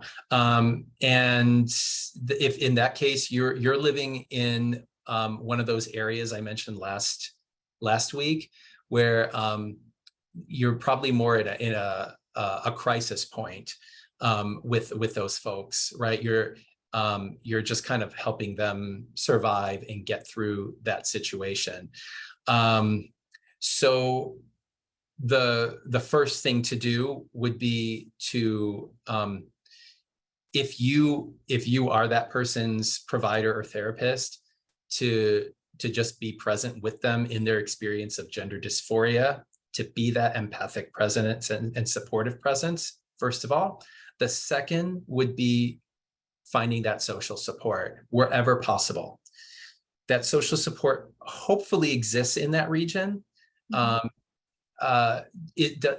In the region you're talking about, Stephanie, does it? Is there a center? Yes. Or So anything? I actually live in Hampton Roads in Virginia, and we have quite a few resources. But what I'm finding is, even though transition related care is not yet banned here, there are some people, including my own insurance, I'll disclose that does not cover any transition related care for transgender individuals. And it's Really? yes, I am Wow. actually like trying to advocate and like fight the system on it right now. Yeah. But it's become really challenging because like folks have set up appointments with endocrinologists, or they've started the process and then kind of get like cut off at the knees when they get to a certain point, and it's like, okay, well, we're not going to cover this. Oh my God, how frustrating and painful. Wow. So you mentioned being an advocate, and I mentioned that last week, that you may be in a position where you need to advocate, but I would put your feelers out on a more national level at this time. In the resources that I passed on to Shanice, there in the transgender resources, there are resources specifically focused on like legal resources and places that can help you advocate to the insurance companies, because it sounds like you're going to need as much support as possible. Yeah. And you know, and not just you, just get as many people on board as possible. And there are also you know, support lines and chat lines that trans people can go to nationally to get ideas from other people about where to go and what to do. So this is about, you know, this is about mobilizing and helping the client move towards gender transition. Mm-hmm. And at this part, you know, that's part of the formula I mentioned, you know, when it comes to quote treating gender dysphoria. Mm-hmm. It's empathizing with the client, which it sounds like you're doing. It's helping them build social support, which it sounds like you're doing. And then it's movement towards transition, which they're far from that in this case, unfortunately. But anything you can do to move towards that and give them hope that it can happen, yeah, is the way to go. Thank you. Yeah, you're welcome. It's so, I just want to name that. Yeah, I'm fortunate to be in areas where that is much more accessible to trans clients. But if you live in a region where it's not,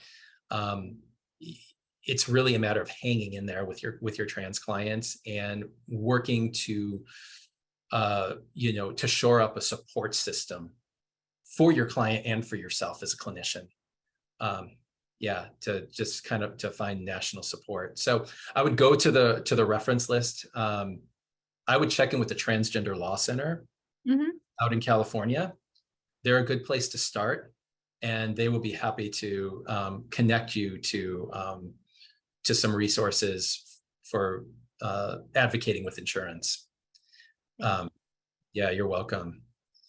And when I hit roadblocks with clients, I see as part of my job is just kind of hang in there with them and try to get creative with solutions as much as possible. So good luck with that. This is a really hard time, I have to say, to work with the trans community right now, because the issues are being so politicized. So I feel it's necessary to acknowledge that. Yeah. Thank you so much. You're welcome, Stephanie. Thank you for your work. Are there any other questions before I move on? All right. So we'll go for just a few more minutes and then we'll take a break. All right. By the way, I know I'll put this out here right now. At the end of my sessions, I always put my email address out there. So if any questions come up after this and you need any resources, you'd like help in me passing resources on to you, feel free to reach out to me after this. Okay, so I'm going to start talking about the LGBTQ identity development model for just a few minutes, get a taste of it. So I went through those 6 phases with you already. Here they are, just again. I'm going to go through them one by one. All right, the first phase is coming out and confusion. So what you'll hear from the client at this phase are things like, who am I? Or they might say things like, I don't know who I am. I don't know what's happening. Really, statements that indicate confusion. What am I? And also a sense like, I don't want to think about this. You will pick up on a general sense of denial. And sometimes the clients don't talk about anything, but you will see a discrepancy between their behavior and what they say. So confusion and denial are kind of key components of this phase. What you'll see from them in their behavior are attempts at heteronormative gender roles correlated with restricted or anxious affect. I had a couple of trans women start with me, 2 cases of this, I recall, where when they started with me in this phase, they presented very much as men, like had beards, jacket, denim jacket, and presented very masculine, but also were very constricted in their affect. And then over time, as they acknowledged their trans identity and came out, that all just lifted. But so early on, you might see that traditional gender roles and very constricted. There may be references to disliking, hating, or feeling disconnected from their body without much context. Sexual behavior can be compartmentalized from their stated identity. This is especially true. This is especially the case with men who may be married or have girlfriends. They say they're straight, but they have sex with men on the side. This was a thing in the 90s and early aughties. There was a phenomenon called the down low phenomenon. It still happens today, but it was particularly talked about at that time. This would be an example of someone who might be in that phase. Gender experimentation might happen in private or a sexual context. I've had transgender clients who early on would rationalize their secretive gender expression as being sexual, in some way that made it right for them to put it in a sexual context, when really it was just really who they were. It wasn't a sexual kink, which is how they were framing it. It was really a part of their identity and gender expression. But early on, they may rationalize it that way. There will be an avoidance of discussion of LGBTQ issues in reference to the self. The clients would not want to talk about it. And there may even be, in more extreme cases, a expression of judgment towards the LGBTQ community, or just might adamantly deny being LGBTQ. By the way, people who are in this phase will not be coming to you for LGBTQ related issues. So this is something you might start to pick up on in your treatment with a client, you know, where you say, oh, there seems to be a discrepancy here. Something seems off. But I've had clients come to me in this phase, and it might be because I'm known as an LGBTQ specialist. And so maybe on some level, unconsciously, you know, they know that this is going on for them, but consciously that there's no acknowledgement. Phase 2 is comparison and consideration. So the thought process here is they start to consider that they might be queer or LGBTQ or whatever their identity is. But they don't like the idea. They don't want to be different. They're hoping that this might be just a phase. So they're really kind of skirting the edge here. And what you'll see from them is increased isolation or disconnection from family and friends. They may express worry, or they may express a possible sense of loss that could come if they did identify as LGBTQ. So it's very hypothetical for them, you know, like what, you know, if I were gay, you know, this would happen. You'll see a continued compartmentalization of gender expression or sexuality, but there's more acknowledgement of it to the self. So they'll say something like, I know I have sex with men. I know I'm attracted to men sometimes, but I still identify as straight. They may accept non-heteronormative definitions of behaviors and desires, but maintain a straight identity, pretty much what I just said. And there's a willingness to explore LGBTQ information from a distance. And that's something we want to leverage when it comes to treatment in this phase. Next, phase 3 is what we call tolerance and exploration. So at this phase, clients will start to seek therapy or sometimes a type of counseling support around sexual and gender identity. In this phase, the client thinks that they probably are queer in some way. They say, well, I think I'm gay, I think I'm lesbian, I think I'm trans or non-binary. They'll say something like that, and they want to figure it out. So so here the clients are starting an active exploration process, and they're acknowledging it. So they'll talk about being LGBTQ, they're questioning, they're not claiming an identity, but they are openly questioning. And they begin to explore more openly. But they do this separate from heteronormative culture. And so they may seek out LGBTQ culture and interaction. They will probably seek out LGBTQ friends at this time, but oftentimes they want it to be separate from the straight world or the, you know, non-LGBTQ world. If they think they're non-binary or trans, they may express interest in what gender transition is like. And they'll be more expressive about gender dysphoria and their discomfort with their body at this phase. And in general, people in this phase may try on different roles. They'll experiment with different ways of being LGBTQ. And in phase 4, acceptance and deepening, the client actually accepts and claims an LGBTQ identity. So you will hear them say, I'm gay, right? Or I am lesbian, I'm trans, or I am agender, whatever the identity is, they will state it. And so if a client says to you, I'm queer, then you know that they are at least in this phase.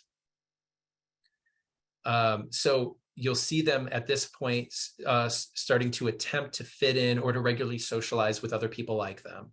So they want to socialize with more LGBTQ people. Not that they're able to. It's like some people may be loners or more, be more isolative or withdrawn, but there is usually a desire to fit in. There is the beginning of that late stage adolescence I talked about. So they really want to dive in and catch up on the experiences that they missed as a teenager. So that's why we'll see like more, more sex, a lot of sex start to happening, a lot of dating. You might see like a lot of what we might call a relationship drama starts to happen at this phase, even, people in their 20s and 30s, there's kind of an emotional and developmental catching up, learning to be queer. And there's increased comfort in socializing openly with LGBTQ people. They're going out more with people like them. If they are trans or non-binary, they will probably begin the gender transition process at this phase, at least on a social level, right? They'll start changing their gender presentation and their name and their pronouns. And also, finally, in this phase, clients will begin and move through selective disclosures of their gender or sexual identity to family and friends. In other words, there's a coming out process at this phase, and then we will help clients with that. The next phase is phase 5, pride and commitment. In this phase, the clients will express pride in being LGBTQ. Okay, they're proud to be gay. They don't just accept it, they're proud of it. And they often don't trust people outside of the LGBTQ community. So there's kind of like, they want people in their tribe, so to speak, in their group, the people they trust. So there's that splitting of the world into queer and non-queer. They don't want to blend in usually with straight people. And they identify the LGBTQ community as their main source of support. The adolescent stage intensifies, gets right. They're even sometimes even more kind of teenage-like, or can be, and you may see them in different ways becoming more bold, defiant, and unapologetic about being LGBTQ. So that's how you know someone's in this phase. And a lot of times we're working with helping clients manage their anger and to process it. And finally, and then we'll take a break, we're in phase 6, synthesis and integration. So this is where they think being LGBTQ is just a part of who I am. They really start to, this is where the greatest level of psychological flexibility happens, and the widest window of tolerance, and the greatest harmony of parts happens in this phase. They feel like being LGBTQ is just a part of who they are, and they can integrate into different parts of society. So there may be continued expression of anger about systemic injustice, but the intensity and arousal is just decreased, right? It's more manageable. And they're able to form positive and trusting relationships with non-queer people outside of the LGBTQ community. And they speak openly and easily about being LGBTQ, right? With as much ease about any other aspects of their life. So it comes back to, this is just a part of who I am. So that would be phase 6. It's 11:20 and we're back. Hello, everyone. Welcome to the final stretch. Before we get started, I went into the chat and I noticed Melissa had a couple of questions earlier that I missed, so I apologize for that. The first one was about me sharing the slides. I won't be sharing the slides, but I am creating handouts based on my slides. So the handout from part 1 training last week was distributed to Shanice today, so that should be getting out to you. And I will create a second handout for this training and get that out to you by next week. But you still might want to take notes on this. And as I said, I'll also will give you my email at the end of this if you have any follow-up questions or need clarity on anything I talked about.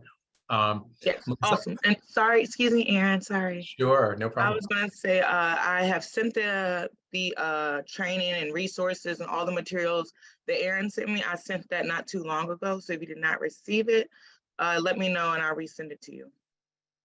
Oh, great. Thank you. And Melissa also asked a question about if I was going to cover lesbian erasure.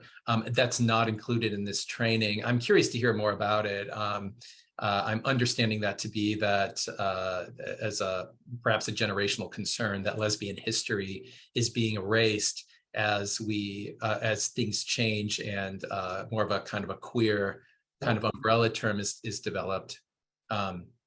So yeah, I'm curious to hear more about that. That may very well be the experience of certain people in who you come across who identify as lesbians. That may be a concern of theirs.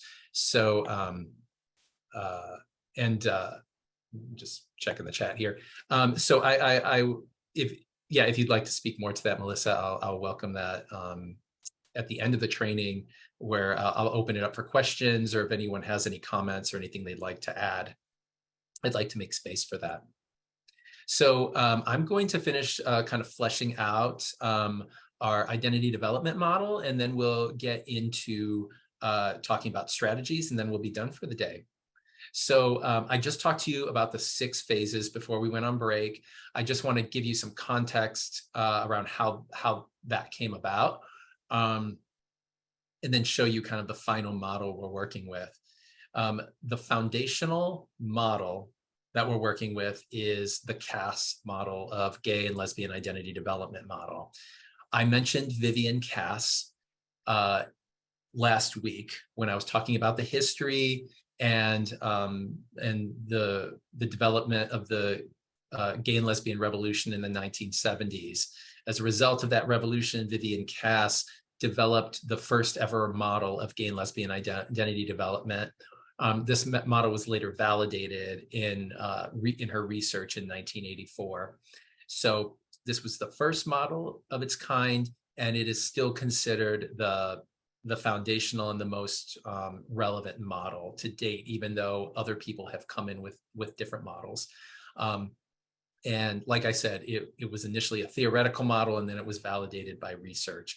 And as you can see, this has 6, she called them stages, 6 stages of development, and they're very much in parallel with what I went over with you. But what what I've come up with is in addition to the other model contributions, and I'll show you what those are.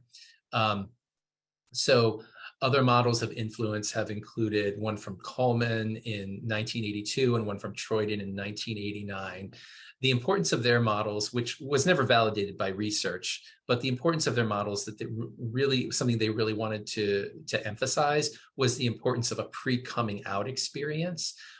This sense, especially in early childhood, around being different. And that kind of pre-coming out experience had not been accounted for in Vivian Cass's work. Another model of influence is the Fassinger model of lesbian identity formation in 1996. Again, really a theoretical model that was published, but really introduced 2 key things. One, the idea of phases rather than stages. The idea that you didn't have to necessarily jump from one stage to the other, but that development was more fluid than that was something that Fassinger was proposing. The other piece is that she was introducing sexuality, the importance of sexual experience, in addition to social identity. That those things happened in correlation. As one discovered their sexuality, they were also discovering their social identity, and you can't really divorce the two. So those were important pieces to consider. And also they talked about this idea of deepening in to one's knowledge of self, and then to the commitment of being a sexual being with a certain identity. And another model of influence was Aaron DeVore's Stages of Transsexual Identity Formation. That came out in 2004. Again, theoretical, there was no research to it, but Aaron DeVore was making an attempt to adapt Vivian Cass's model to transsexual identity development. Transsexual, as I said, is an outdated term, but it was the term at the time. And it's partly what's is seen as problematic with this model now, is the use of that outdated term. But there are other aspects to this model that are now considered rather outdated and troublesome to folks. One is that there is a binary nature to this model. Really, it just really focuses on kind of a pre-op and post-op experience being trans, right? So it doesn't really account for a binary excuse me, for a non-binary experience. The other thing is that it's a pretty complicated and complex model, so it's really hard to generalize it to people. Even the fact that it has 14 stages, it feels like a lot for some people. But anyway, just incorporating the trans experience was important. So over time, I've brought in some other models of influence, but also important to note are the criticism and the limits of these development models over time. That these are also taken into consideration in the model we're using today. So one of the criticisms has been that there's a linear nature often to these models that doesn't account for complexity and for the non-binary experience. This idea that you just move from one thing to the other. And that's in the queer experience as it's seen today.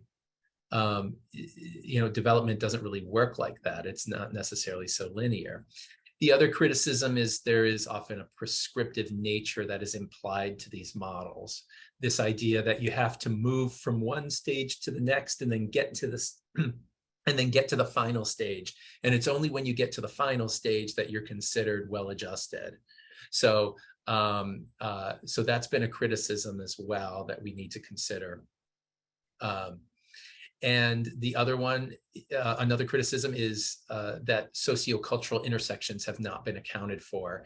And that's been pretty consistent through all the models, starting with Vivian Cass. So even Vivian Cass, when she validated her model through research, her survey was done with white gay men and lesbians in Australia. So that gives you perhaps a sense of how limited that in scope that research was. And next, social stigma and legal protections have changed since the inception of the models. So there's a different cultural context now. And finally, adult perspective was often assumed, so that the whole lifespan wasn't factored in. So factoring in these criticisms, as well as the influence of the other models with the CAST model, this is the model that we come up with, right? This will be our working model in terms of how do we relate to the clients and how do we tune in to their experience and apply strategies. This is the adjusted model. So it is rather nonlinear. It accounts for a non-binary experience. In other words, it allows for people to have the process of sexual and gender exploration and journey, but also give them permission to go back if they need to. So, for example, someone could be in synthesis and integration, but may need to go back to tolerance and exploration. For example, let's say you have a client who is a lesbian, who is lesbian identified, and she's lived her life that way. She comes feeling pretty strong in that identity, but at some point she realizes she is attracted to a man. And may decide that she wants to go back and explore her sexuality. This model allows for the person to do that. It also allows for sexuality and gender to be addressed simultaneously. It allows for that intersection of sexuality and gender. The main client that I'm going to reference today in the next session, you'll see that we're focused on their gender identity over time, but we end up addressing their sexuality at a certain point. They start to re-examine their sexuality. So this is also non-prescriptive. It is a descriptive model. So it's a reference point for us meeting our client where they're at and helping them move along to the next phase as they're ready. But it doesn't necessarily assume that synthesis and integration is the best thing for them. Clients may stay in, phase 4 for the rest of their lives. and may have their reasons for doing that. So it is a descriptive versus prescriptive model. So, and essentially it allows for flexibility. So it allows for reference points for us, for working with the clients, meeting them where they're at, helping them reach their treatment goals, but also being flexible with them. So I'll also say that this can be a useful model for working with families and couples. For example, let's say you're working with a parent and a teenager. Oftentimes teenagers are in phase 4 or 5, right? A queer teenager has accepted their identity, or they're proud of their identity, but their parents may be way back in phase 1 or 2. This can be a helpful way of framing the situation, especially for the kid, who can be very frustrated with their parents for not really catching up. You just kind of educate the child on this development model, and kind of let them know that, their parents are really here. They're not there yet. Maybe the parents can get there, but we, oftentimes need to be patient with parents, unfortunately. And it also helps us to meet the parents where they're at, instead of trying to push the parents into another phase before they're ready to.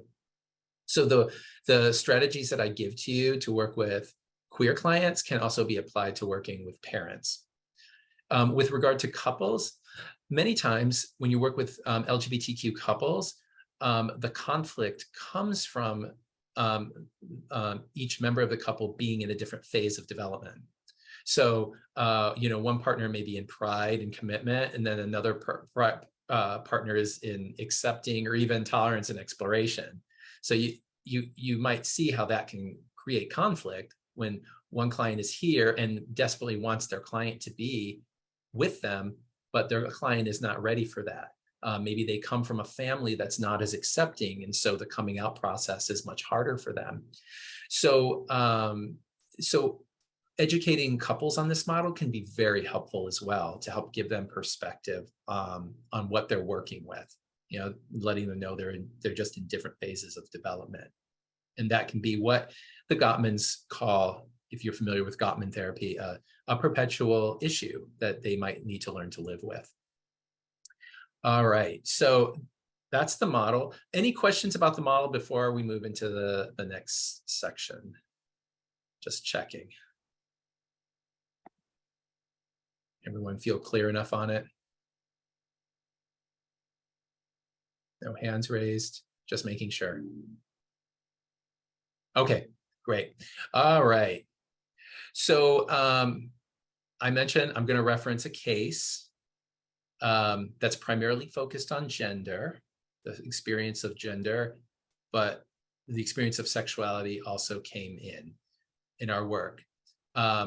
This is an actual case. I've changed the name and some of the details for the sake of confidentiality, but I wanted to use an actual case. And I consider this a very good case to use, because I went through all of the phases of identity development with this client. And this client also met all of the other factors that I talked about earlier. So this client is named Kevin. Kevin is a biracial trans man. I saw him for 15 years in treatment. And when he came to see me, he identified as a cisgender lesbian, and ended up exploring his sexuality later in treatment. Kevin had a history of depression and anxiety, a history of trauma, and a history of attachment injury. So just a little background, Kevin had been in foster care prior to age 1, and suspected that he had been sexually abused in foster care. And then he was adopted by a white family. And had the experience of not being seen, oftentimes in his family and in the larger community, not being seen as a person of color, and also not being seen in his experience of sexual abuse. So as I mentioned, we went through all of the phases of this model. address primarily gender, and I'm going to talk about how we did that with the strategies I discuss. And then Kevin, all of these factors applied to Kevin. So Kevin had some history of chronic developmental trauma, starting from a very early age. Emotional safety was a concern for him. He certainly experienced gender dysphoria. He had that history of depression and anxiety. There were intersectional identities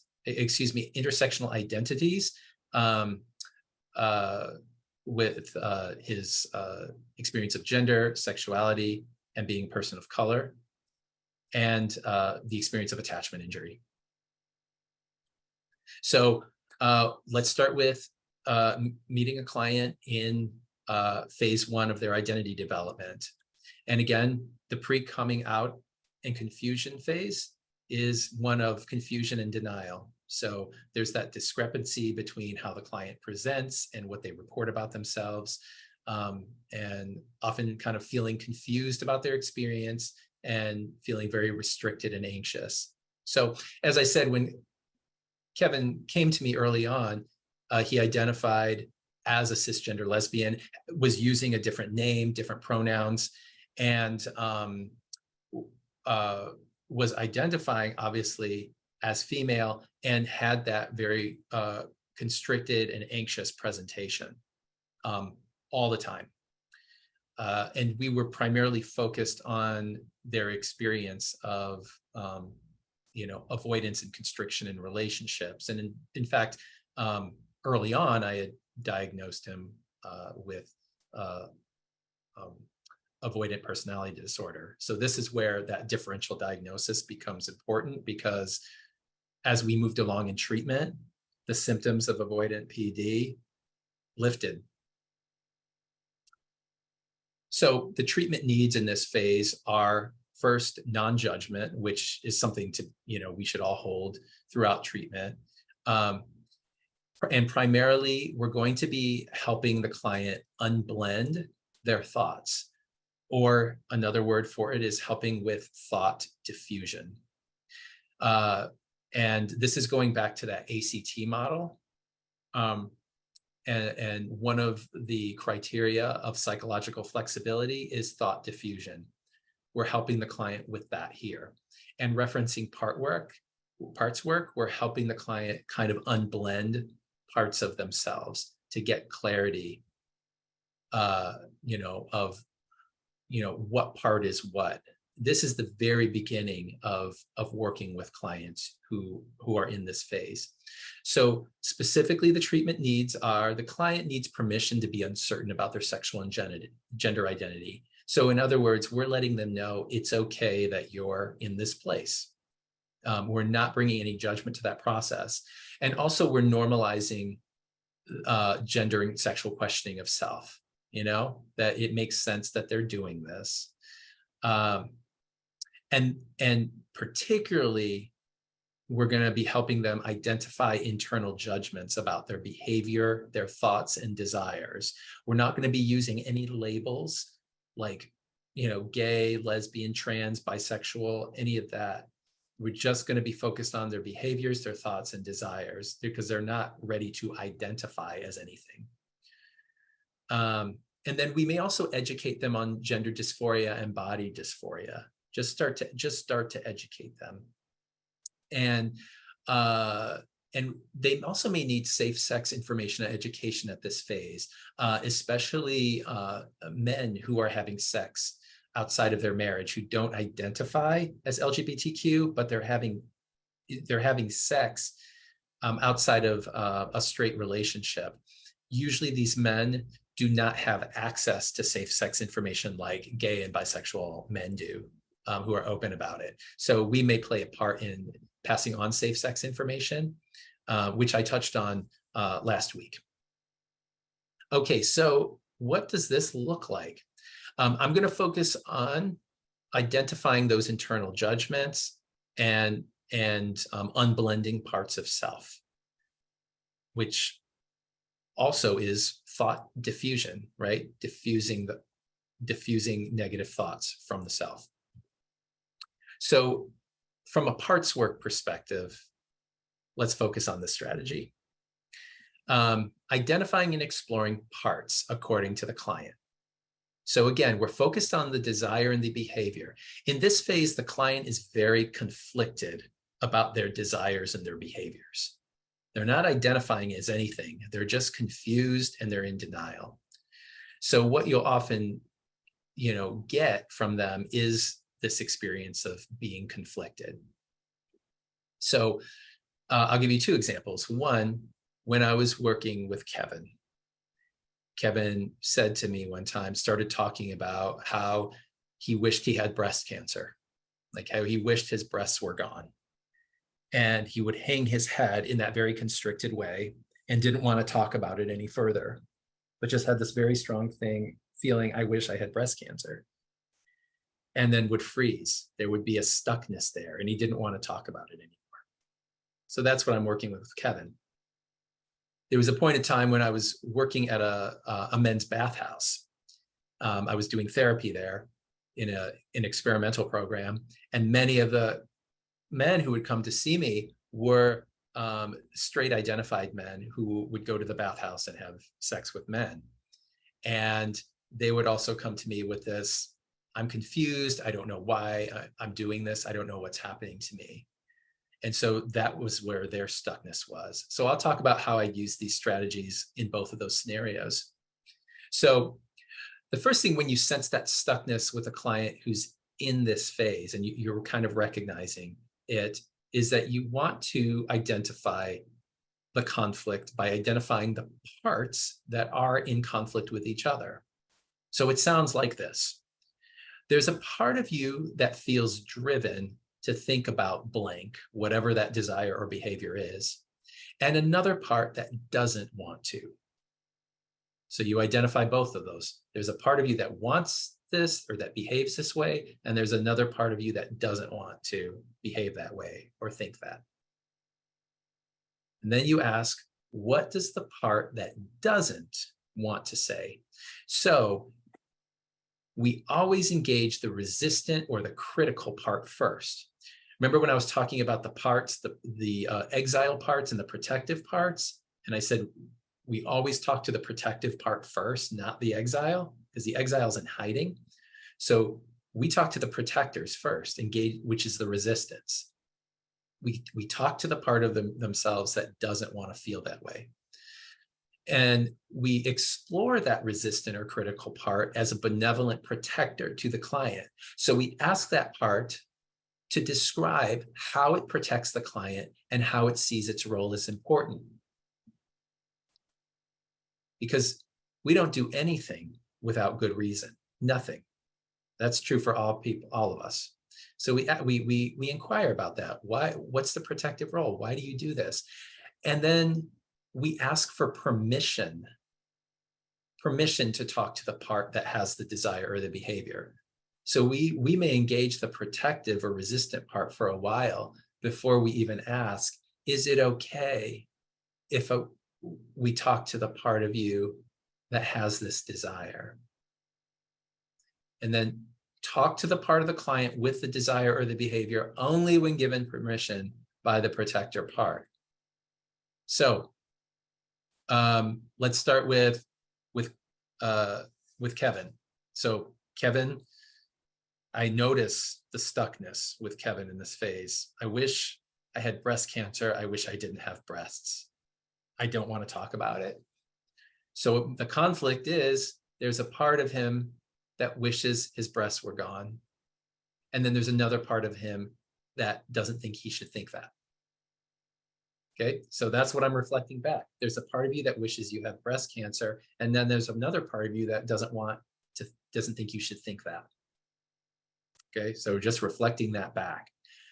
And then I engage the resistant part first. The part of you that doesn't want to think this, that thinks you shouldn't think that, what is that part saying right now? So I'm staying with that resistant part. That's a protector. That's there, right? That's there to kind of keep him safe, but I'm creating safety by inviting it to say more. I'm not going to talk to the part of him that wants his breast gone. It's too vulnerable. That would jump him out of his window of tolerance. So we want to keep him in the window of tolerance, and we do that by talking to the resistant part first.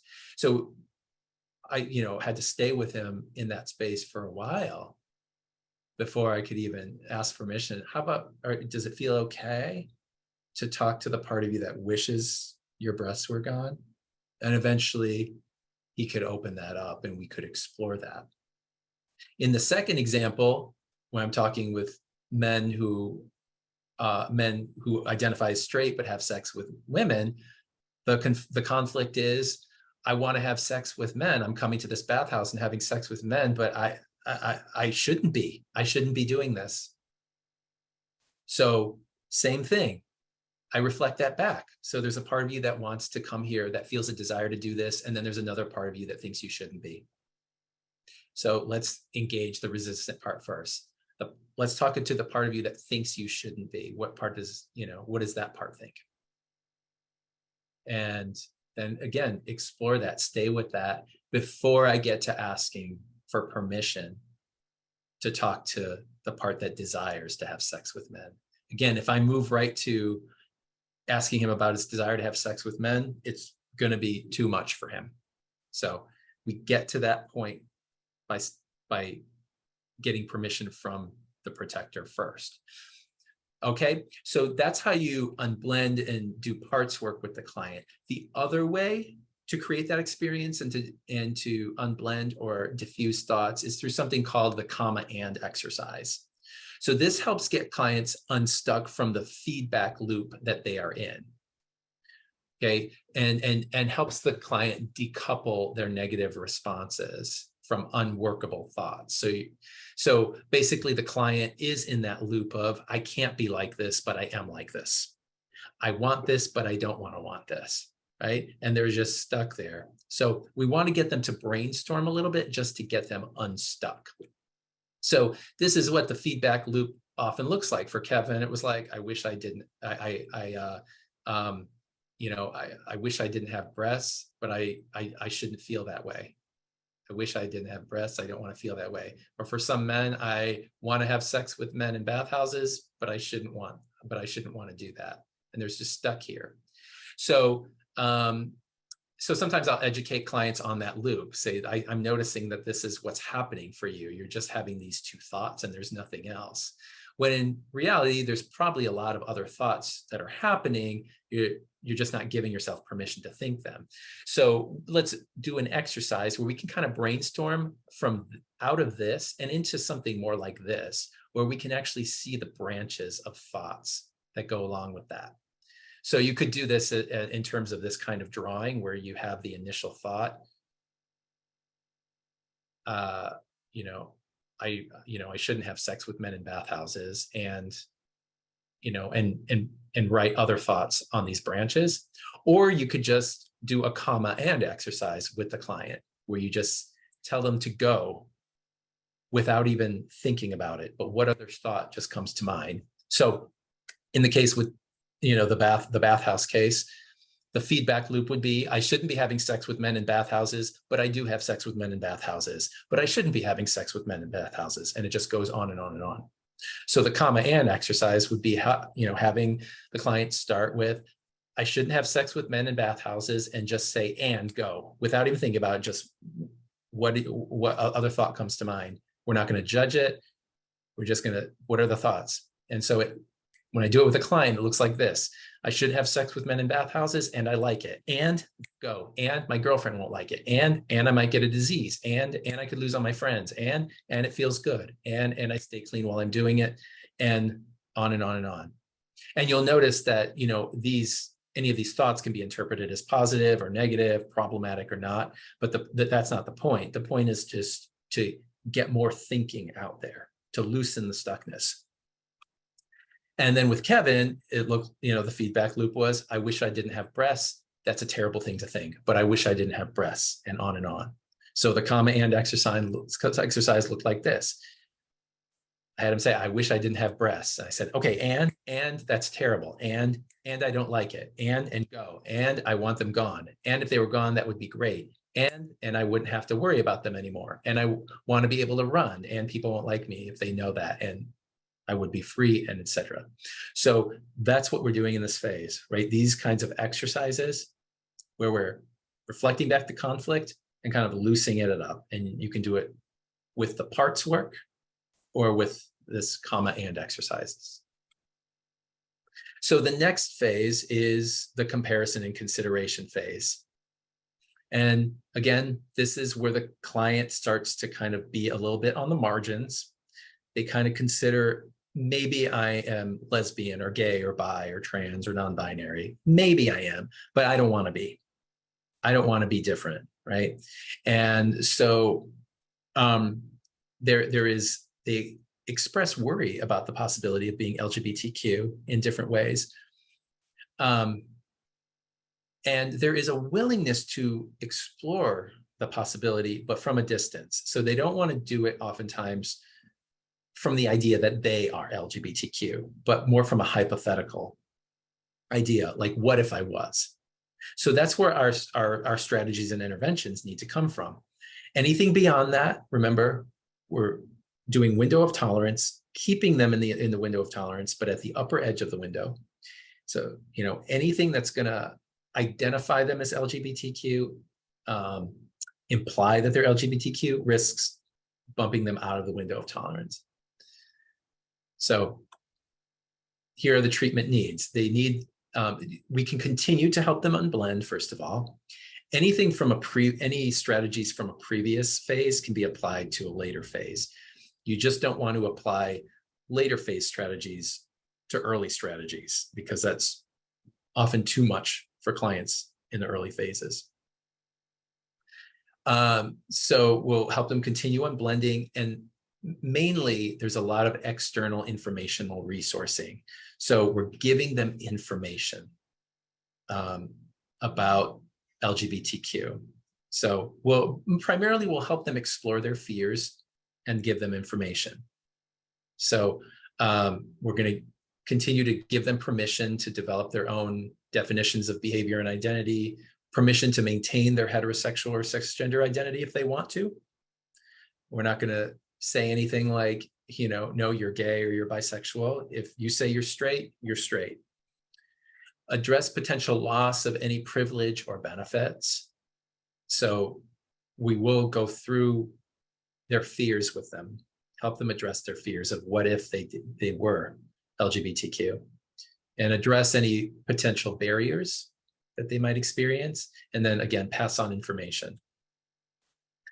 So here's where you can start to explore the possibility that they might be LGBTQ. Again, not saying that they are, but if you were. And so these are what those questions can look like. So you think you might be, you think you might be bisexual. If you were to come out as bisexual or identify as bisexual, how would that affect your life? Again, hypothetical. From a distance, we're exploring. We're just kind of zooming out. How would that affect your life? And explore different domains of their life: work, family, friends, church, neighborhood, relationship with God, all of that, your sense of yourself. And then in what ways might it feel unsafe to be LGBTQ? Explore what messages they've heard or picked up about LGBTQ people, or about, whatever they think they might be, about gay people, about lesbian people, about trans people. And then what could you lose if you were to identify as LGBTQ? So these are some really good questions to kind of explore with the clients and just help create a safe space to open up this exploration. And then when you respond to the exploration questions, it's really important to validate anything the client sees as a real loss or a threat to their security or a threat to their sense of self, to use authentic empathic statements like, yeah, that would be really painful if that happened for you, wouldn't it? That would be really scary. Or it sounds like this goes against everything you know about yourself and everything you understood about being a healthy person. So validation of their fears is really important. It's very important to not try to assure them that things will be okay. Sometimes we might have a sense that the client's fears are disproportionate, maybe we feel like we know their community or their family or their friends, and we feel that wouldn't happen. I think you'd be okay. But the client's not ready to go there yet. Really, we really want to stay with them in their fears, validate, and not like try to assure them.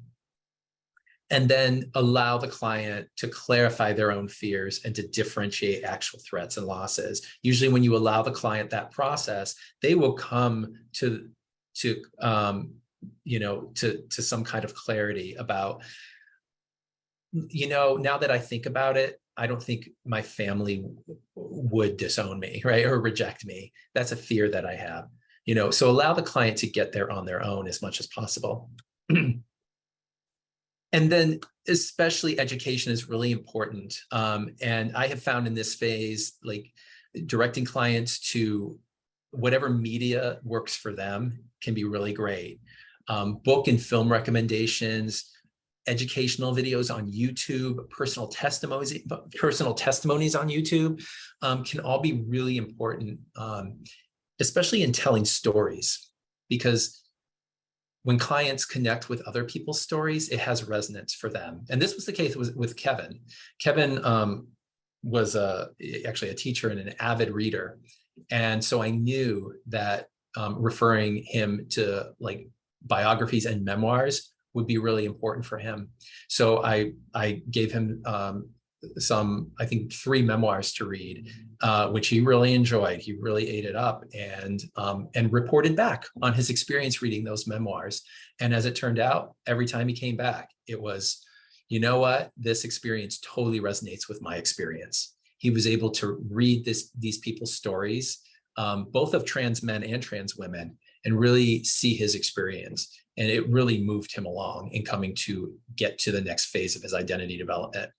So in my handouts to you, I have a recommendation of books and films for you, both for yourself and for clients. And those include memoirs and biographies to read. And also you can talk about examples of LGBTQ people that might counter the client's negative concerns or narratives. The client may already have an idea in their mind of what it would be like to be LGBTQ. So it can be helpful to provide examples that are outside of that narrative, and also examples of the larger LGBT community. So you kind of help to expand their mindset. And this might be also a good time to present certain tools that the client can kind of experiment with in session, and that focus more on desire and behavior rather than identity. The Kinsey scale, education on Kinsey and this Kinsey scale can be helpful for some clients. Again, Kinsey, through his research, introduced the notion that sexuality was, on a spectrum. It's not binary.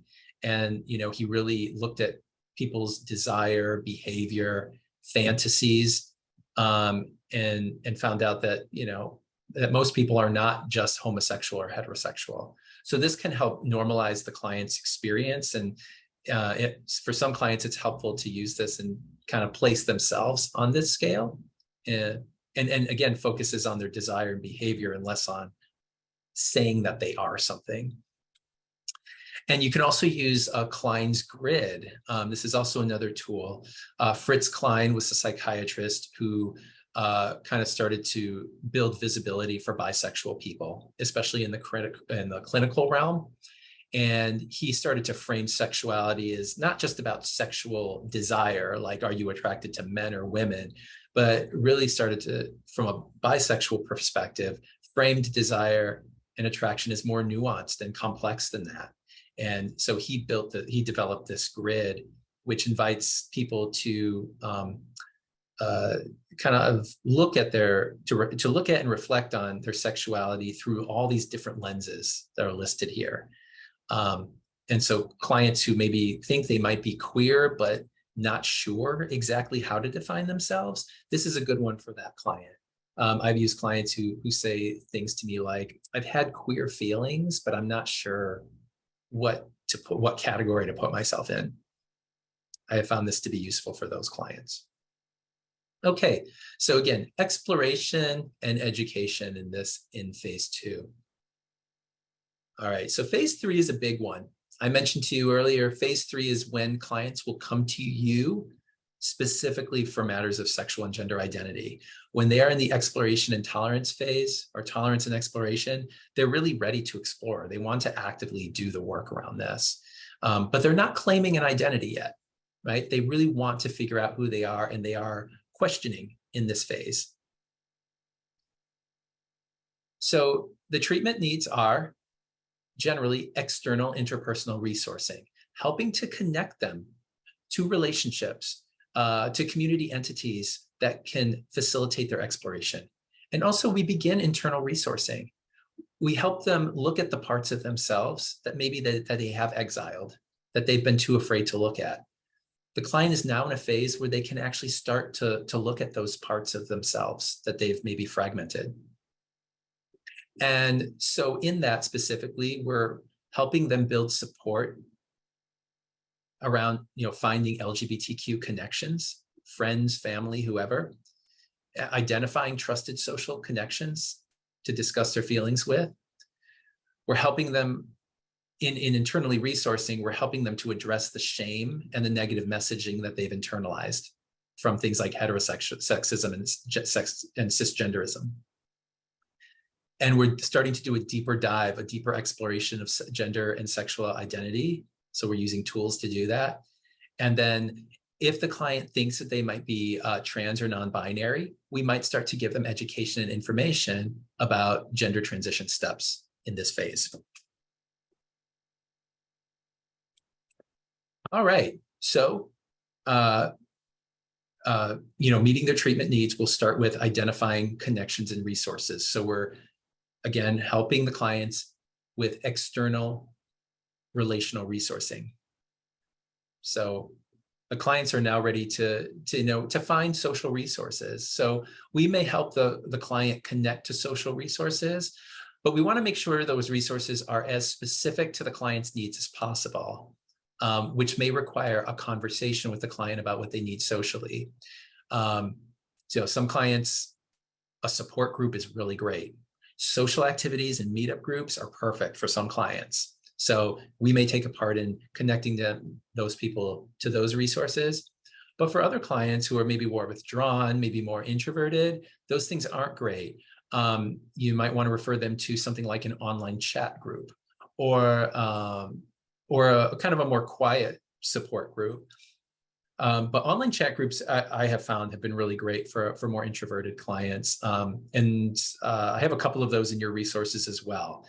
There's a great one, especially for young people, called Q Chat, where people can just get on, form relationships online. And for those who are socially anxious, they find that really helpful. Any social or support groups that you refer clients to at this phase should be open groups. So think open support group versus a closed support group that would require a commitment at this phase. Because again, we're thinking window of tolerance. We don't want to overwhelm the client yet. There's still an exploration. They're not committed yet to an identity. And then help the client manage social expectations as they, as they reach out to social connections. So as they go to a new support group, or as they try a meetup group or something like that, talk to them about any fears that they might have, help prepare them for that. Do they expect to be judged or rejected?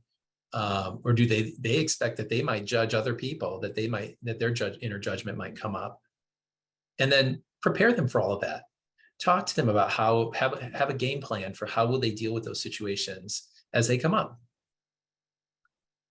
And then also help the client identify close and trusted friends or family. Is there anyone that they currently know in their circle that they can start to open up to about this, to start to decrease their isolation and feel less alone? And then when you help clients come up with these plans and kind of send them out, to their friends and family, or send them out to groups and social situations, definitely make sure you get regular reports back. That can be a part of the treatment plan. The client comes back and talks to you about their experiences.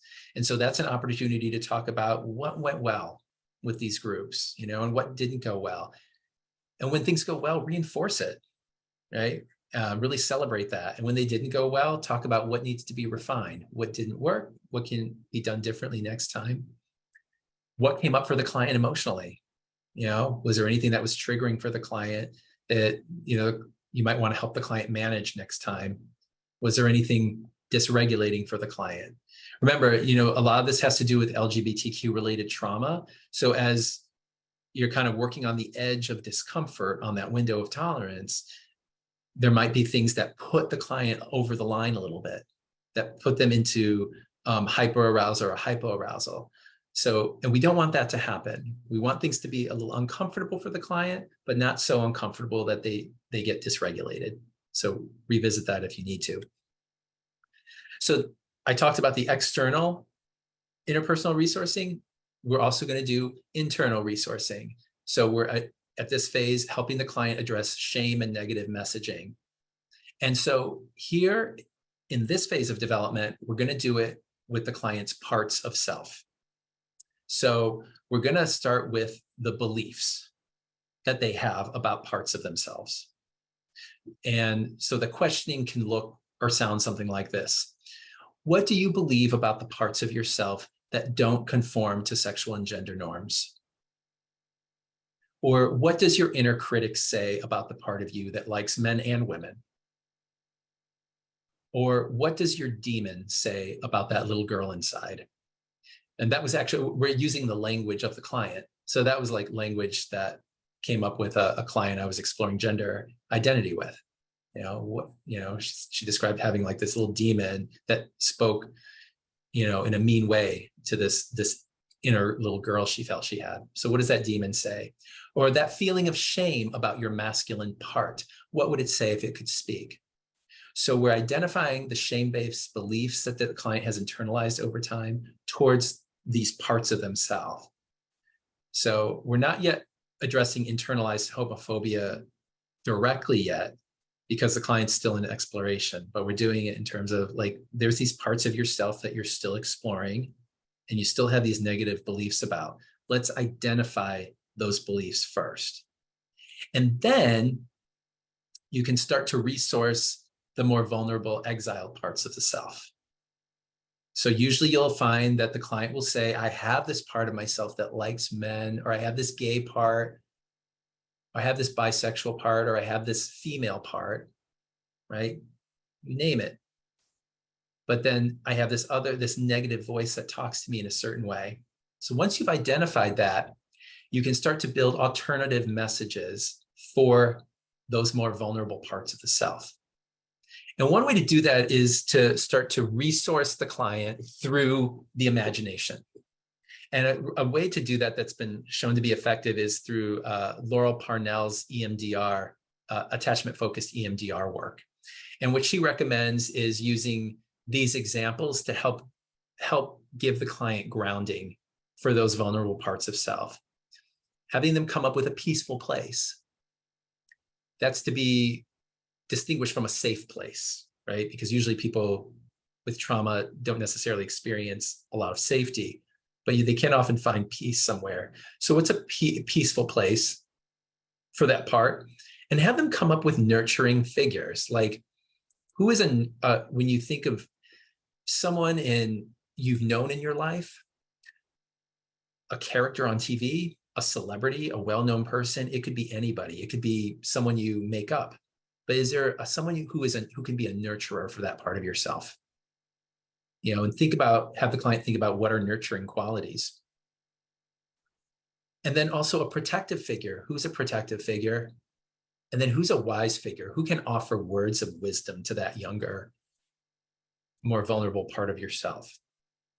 And sometimes these can all kind of come together as one person. So you can take time to really flesh this out for the client. So I had one client in my practice who was exploring his sexuality and really thought he was gay, wasn't identifying it yet, but had this experience of being bullied and feeling really alone throughout his childhood. And so he needed an adult figure for that part of himself. And so we talked about who can be that nurturing and protective or wise figure or figures for you. And he did come up with a figure who represented all of those things. And for him, that figure was Lady Gaga, the pop singer. So he had this idea of who Lady Gaga was for him. And so we spent the session going back to it, like a 12-year-old part of himself that he really felt in his body and that he could imagine. And so we did an imaginal exercise of him imagining Lady Gaga with that 12-year-old gay boy and showing up as a nurturer, a protector, and wise figure, and exactly as he needed her to show up. What was she saying to him? And then how did he feel in his body? When you do these visual exercises, it's important to have both of those things. Imagine that figure with you, and then feel the connection of that figure with you. How do you feel in your body? Both of those must happen in order for this to be effective. So we spent the whole session on this exercise, really with Lady Gaga with him, talking to that part of him, giving that little boy exactly what he needed that he never received. So, right? So when that part of him now has a different experience that he can internalize and actually feel in his system. So that's internal resourcing. Now, also in tolerance and exploration, you're helping the client take further steps towards exploration and kind of getting out of a stuck point. What can happen in exploration is clients can get stuck, kind of trapped by sometimes fearful thoughts or fear-based behaviors. So this is an exercise to help clients clarify their values, getting back to the ACT hexaflex, clarify their values, and move into committed action. So this is helping the clients expand their psychological flexibility in this phase. So I'll use the example of Kevin. Kevin had gotten to a point where he was planning on going to a support group, an open support group for trans men. And he planned on going several weeks in a row. And I think 3 weeks went by where he would plan on going, and then something stopped him. He would have work to do. He would start exercising. Something happened. So we stopped and explored this and talked about what was keeping him from following through on his plans to attend this support group. So what we started out with was just kind of this model, and you can draw this out for a client. You can also just talk about it, but you kind of put him in the self-observation role, right? That mindful self-observation. Just notice yourself. I'm going to invite you to go back to those moments in time, feel into them now. And when you hit those moments, when you start to go to the support group, what are the thoughts? What's the mental experiencing and the thoughts that pull you away from that? And so he identified them. Others might see me going in, or what if this isn't right for me? I won't fit in. It might make me more lonely, or something's wrong with me. These are the things he wrote down. I said, okay, so when you have those thoughts, those mental experiences, what is your sensory experience, right? What happens for you? What do you feel in your body? And what do you do that pulls you away? And that's what he came up with. He says he feels numb and dissociated. He freezes. He starts exercising heavily. Exercise was a big coping mechanism for him, and starts working instead. So I said, now, okay, so now that we have identified that, what are the thoughts or the mental experiences that you would like to have? In other words, what are the values that you have that might help move you towards that experience? And so he wrote those down. Knowing myself more, not feeling alone, not being afraid, having courage, normal, being normal, knowing what's right for me. So he was kind of identifying and clarifying his values. And I said, so if you were in alignment with those values, what would that look like in terms of going to the support group or taking steps to do that? And that's what he said. Do more research to which group is right for me. See who I might be able to relate to when I go to a group. He said, report to me before and after I go to the group and observe the group. So from here, he clarified values and committed action, and then was able to go to the support group the following week, and then ended up attending every week from there out. Okay, so another part of tolerance and exploration is helping the client address their shame around these parts of themselves, around the queer LGBT parts of themselves, and doing this in the context of the therapeutic relationship. So this is a model to kind of help you do that, to help you address shame relationally with your client. And this is best laid out, I think, in the context of functional analytic psychotherapy and the principles of that, because it basically gives you a model. It gives you a step-by-step process of what it can look like to address shame and to kind of move from shame to intimacy with a client, and to allow them to be in their queer identity with you in the room and to reduce that shame. So the steps are this. First, and then I'll go through an example session. The first step is watch for the occurrence of shame-based thoughts and behavior in session. Step 2 is evoke or reflect back shame-based thoughts and behavior. Step 3, reinforce more functional or interpersonally intimate behavior naturally. Again, I will give examples of this. Step 4, observe how your behavior affects the client. And step 5, promote the generalization of more functional or intimate behavior outside of the session. So I'll give you what these look like step by step in the next section. So it starts with a session with Kevin, and he's kind of at the tail end of this phase. He's just starting to put to words his identity. What he's claiming as an identity. And he says at the beginning of session, I have something I want to talk about. And he says very quietly, hanging his head down, I think I'm trans.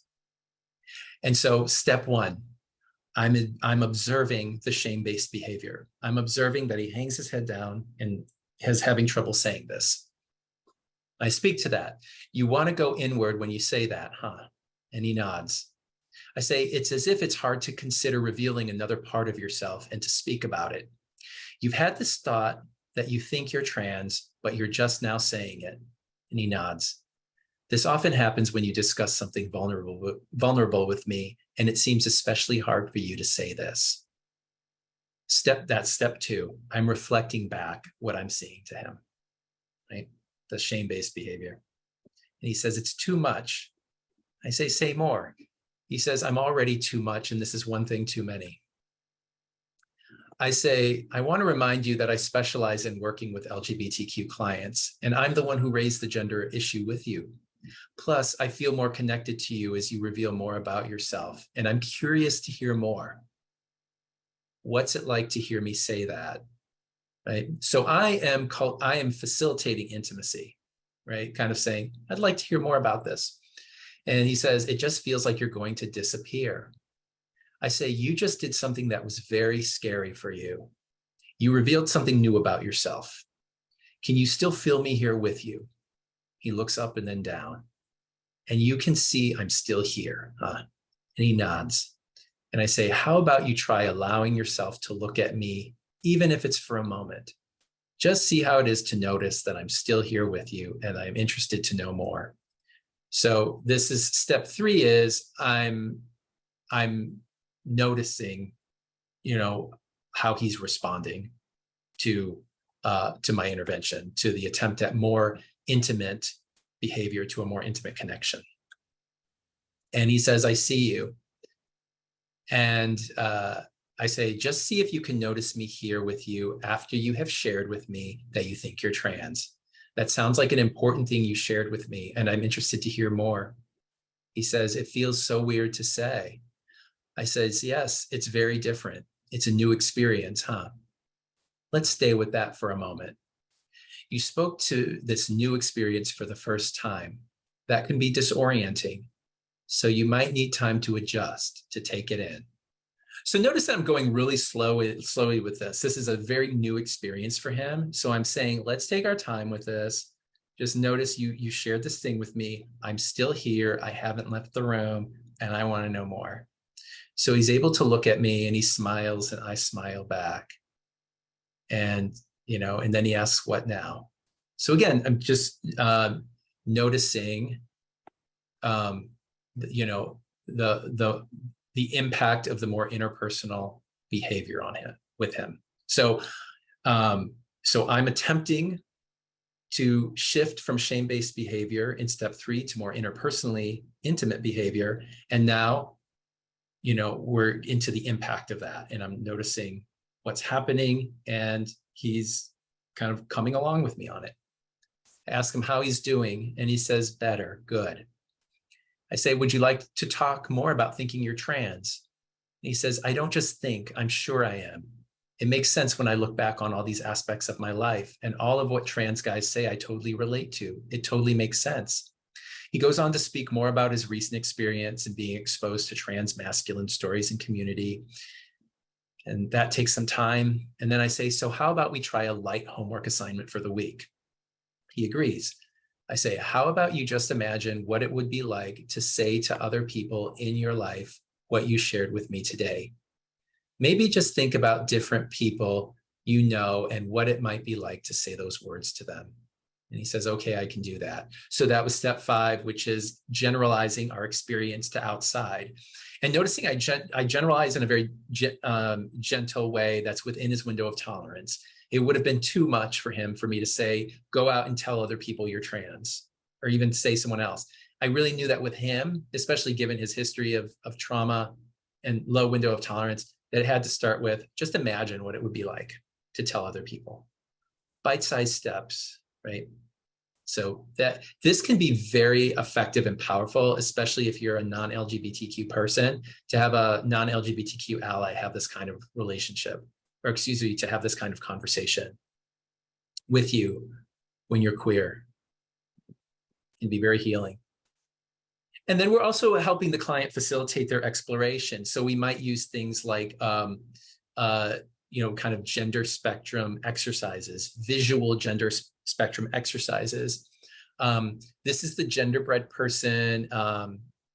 This is popular with young people, young and teenage people. They really like this. There's also other models called like the gender unicorn is another one. And you can look this up online. I think this is, what do you call it? Public domain. You can get this easily online. Adults, I usually, when they want to explore their sexual and gender identity, I often just draw a line on a piece of paper. So if they want to explore gender expression, for example, I'll draw a line on a piece of paper and I'll say something like, just right now in this moment, where would you put yourself? And allow them just to mark themselves somewhere. And that's an opening for us to ask about, why did you put yourself there? What led to that at this moment in time?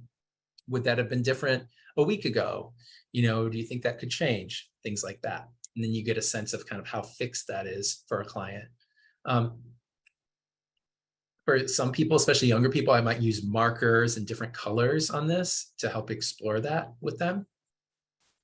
And I also said that with some clients who feel like they wonder about their sense of gender or sense of sexuality, I might use something more like a triangle if that feels more appropriate to them. So I kind of feel, get ready to use whatever the client feels like is most appropriate. For some, just the line indicating a spectrum will be good enough for them. For others, we'll want a triangle.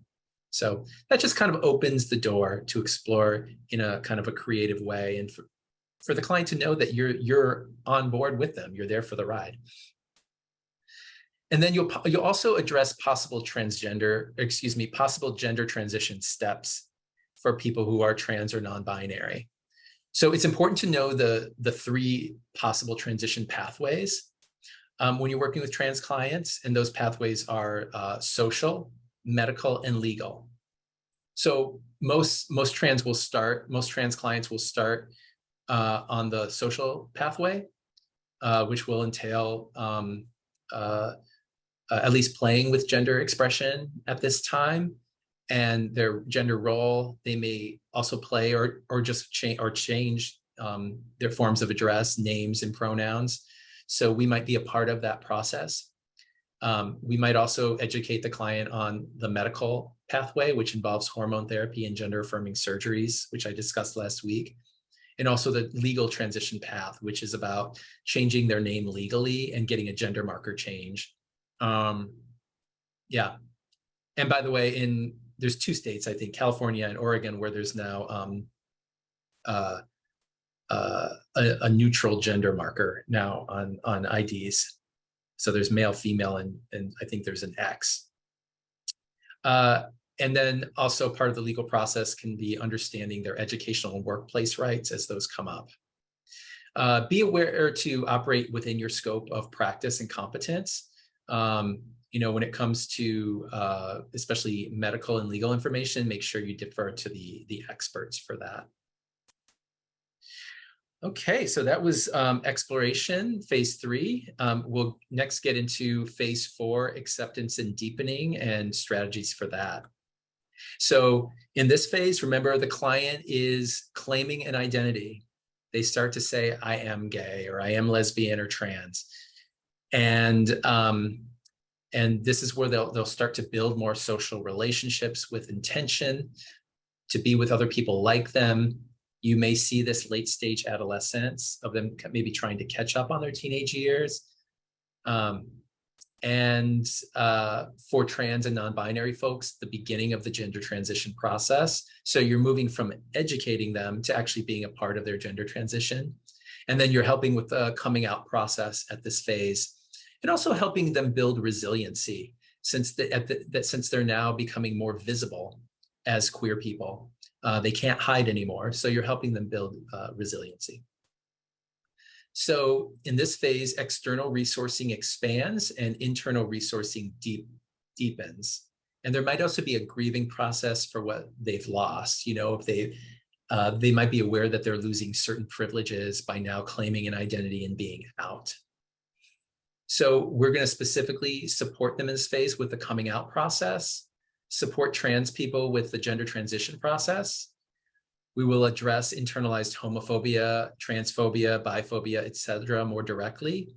And we'll help the client develop internal and external resilience around being LGBTQ, and certainly address gender dysphoria more directly. So helping the client coming out, especially in earlier parts of this phase. So when clients first enter this phase, coming out will be very important for them. They'll wonder who to come out to, how to come out. So we will likely be a part of that process. So part of our work is helping the client establish a flexible coming out plan. Helping them identify who do they feel safest coming out to first? Who do they want to know first? Are there any barriers, real barriers to coming out?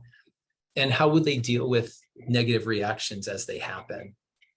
To help them generally prepare for the coming out process and use the sessions for that time, for that. And as we did with connecting them to social resources, we'll regularly get reports back from the client, have that as part of the plan. When you come out, when you have a plan to come out, talk about how will that go next session? How did it go you said you were going to try coming out to your siblings. How did that go? Celebrate the positive experiences and certainly validate the pain of the negative experiences. Really be in authentic empathy with the clients around that. And as barriers come up, address those. The client might say, I wanted to come out, but I just got too scared and it didn't happen. So what was that barrier? And really unpack that if you need to. And then when it comes to coming out, a really important part of that is developing a sense of acceptance. And most of the recent research focuses on radical acceptance and self-compassion especially for challenging coming out prospects. So this is developing that acceptance piece of psychological flexibility. And a lot of the ways to do that is to engage the client in visualization exercises. So you can start with the inner resource figures that I brought up in the last section, nurturing figures, protective figures, and wise figures, and facilitate the client internalizing those and bringing those resources with them into coming out situations. I worked with a trans client once who had come out to most people in her life, but her biggest hurdle was coming out to her job, coming out to HR and letting them know that she was transitioning and changing her name and pronouns. And she was really scared about that.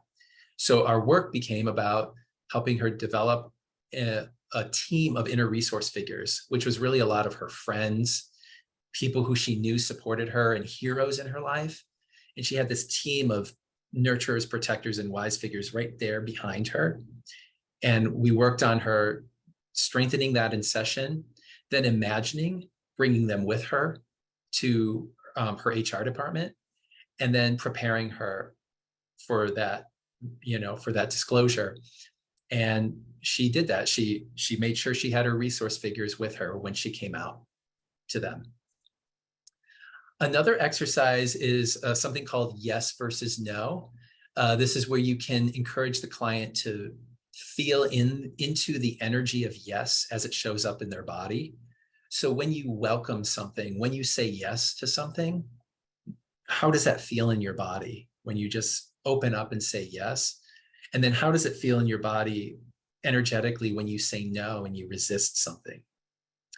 And then you can invite the client to imagine a coming out scenario where where you're out to other people, and maybe it's uncomfortable, but you kind of invite the energy of yes in your body. Invite that in your body, even as these other people may be uncomfortable with you coming out, and compare it to the energy of no in your body. So that's another possible way. Another visualization that's pretty brief is called to come out or not to come out. This invites the client to imagine the same scenario, one in which they're out to friends and family and one in which they're not out. And this is a really short one, so I'll read it to you right now. It gives you a sense of what it is. You'll say to the client, it might be worth noticing how you respond when you think of the two alternatives. Take a moment to imagine walking into a family gathering as your life stands now, when you haven't yet come out to your family. Take some time to picture yourself walking into the event and all the faces that you'll see, and to imagine the thoughts you'll be having. Slow this down and gently notice how it feels. Your emotions, the physical sensations in your body, your thoughts, and so on. Now let's do the same thing with the same family event, but imagine that you've come out. Picture yourself arriving at that event, and once again, open yourself up to whatever you feel. Notice the sensations you have, the emotions you experience, the thoughts that flow into your mind. Slow it down. What do you notice? And so that's it. Just have the client imagine just what it's like to be in the same situation, having not come out versus come out. You're kind of getting them adjusted to that experience. And the final exercise is something called No Mud, No Lotus. It's a Buddhist visualization. And that invites the client to think about how a beautiful lotus grows in mud, and invites the client to think about the mud in their life. What have been the difficult experiences that haven't been pleasant, but maybe something beautiful has grown out of that? And then have them think about the mud of coming out as LGBTQ. And then to imagine what beauty could come of that. So those are some ideas for helping clients come out. You will, of course, support clients in their gender transition. And of course, social transition. You might be a part of helping trans clients clarify their chosen name and pronouns. Not too often in my experience, though. Clients tend to be pretty clear about that on their own. But you might also be a part of helping client to establish gender expression and presentation steps at their own pace is key, at their own pace. And then we also may be a part of helping client through medical transition. So that means if you are a part of that, you must know the WPATH standards of care for hormone replacement therapy and gender affirming surgery procedures. You should know the requirements of your local healthcare systems and your insurance companies. and be prepared to write a letter in support of hormone replacement therapy and or gender affirmation surgery. So oftentimes both clinics and doctors, as well as insurance companies, will ask for a letter. So you just kind of want to know the systems in your area to know how to navigate that realm. I mentioned earlier that I was a member of WPATH, which is the World Professional Association for Transgender Health. I would recommend that if you plan to devote a good portion of your practice to working with trans clients, that you join this organization. You'll really be kept in the loop on regular information as well as trainings on working with trans clients. But they're responsible for having the standards of care and for updating them. And they were recently updated last fall of 2022. And so these are the standards that you must be able to document and write to when you write a letter for adults for surgery. That gender incongruence is marked and sustained. Ideally, 6 months of hormone replacement therapy before surgery, but that's not necessarily required anymore, but it's recommended. That was changed. It used to be required. You have to document that you discussed any possible negative impact of surgeries, any risks and benefits, and that the client comprehends those. You must document that no other issue is creating the gender incongruence or gender dysphoria, and also that any serious mental health or medical issues are accounted for and under control. So basically, those are the things you have to be willing to attest to. And then for adolescents, there's a whole other set of standards of care. Biosocial assessment that includes the parents and caregivers. The child must be in TAN or stage 2 before considering any kind of medical transition. Parental consent is needed for puberty blockers or hormones. The things are listed there. Sustained gender incongruence, mental health issues are addressed, fertility risks are discussed, and then for surgery for youth, 12 months of blockers or HRT, and then 1 to 2 years minimum of documented longstanding GI. So there's actually a very, very extensive assessment process for adolescents. If you write a letter, I would say make sure that you have additional training and working or experience working with trans clients. I usually require that trans clients see me for at least 3 months before I will write a letter in support of medical transition. If clients come to me specifically for a letter, then I will do a gender assessment. I would do a thorough gender assessment before I write the letter. If you're interested in doing those kinds of assessments, then I've included that information in the reference materials that I've passed on to Shanice for additional training. So if you're not skilled in working with trans people and writing letters, I highly recommend that you get trained in doing gender assessments. Okay, but this is just to give you an overview of the criteria and what's required, documentation, and what's required in those letters once trans and non-binary clients are ready to pursue that. Also in this phase, we are helping the client directly address internalized homophobia and transphobia, et cetera. So now at this phase, we can speak directly to internalized homophobia and transphobia and educate the client on it, talk about internalized homophobia, and work with the client to identify the beliefs that maybe they still carry about themselves for being LGBTQ. And it can be helpful to write down their beliefs. What do they believe about themselves? Let's see, I think I have time for this. So narrative therapy is a model that can be helpful in helping clients to deconstruct the dominant discourse that they're saturated in. So when I talked about queer theory and postmodernism last week, I talked about the importance of discourse as power. And so when clients come to us, a part of what creates anxiety and depression for them around being queer is this dominant discourse of what is normal sexuality and gender. So we can dialogue with the clients to help them question this dominant discourse, to deconstruct it. And narrative therapy can do that. And we do that through these steps with narrative therapy. We help the client first externalize the problem, let them know that they are not the problem is the problem. You're not the problem, homophobia is the problem, or heterosexism is the problem. And then we identify exceptions to the problem. We help the client find unique outcomes. In other words, when were times when this was not a problem for you? And so help the client tap into their personal agency to help them start to create their own narrative. And then we listen for preferred stories. What was a preferred way of relating to the problem? And then we help them develop those preferred stories, strengthening them, beefing them up so that that story becomes their primary story instead of this dominant narrative. And then over time, we help them document those preferred stories. So here's an example of what it could look like. Narrative therapist Julie Tilson calls this queering the client's narrative, or helping them queer their narrative, right? Come up with their kind of own story.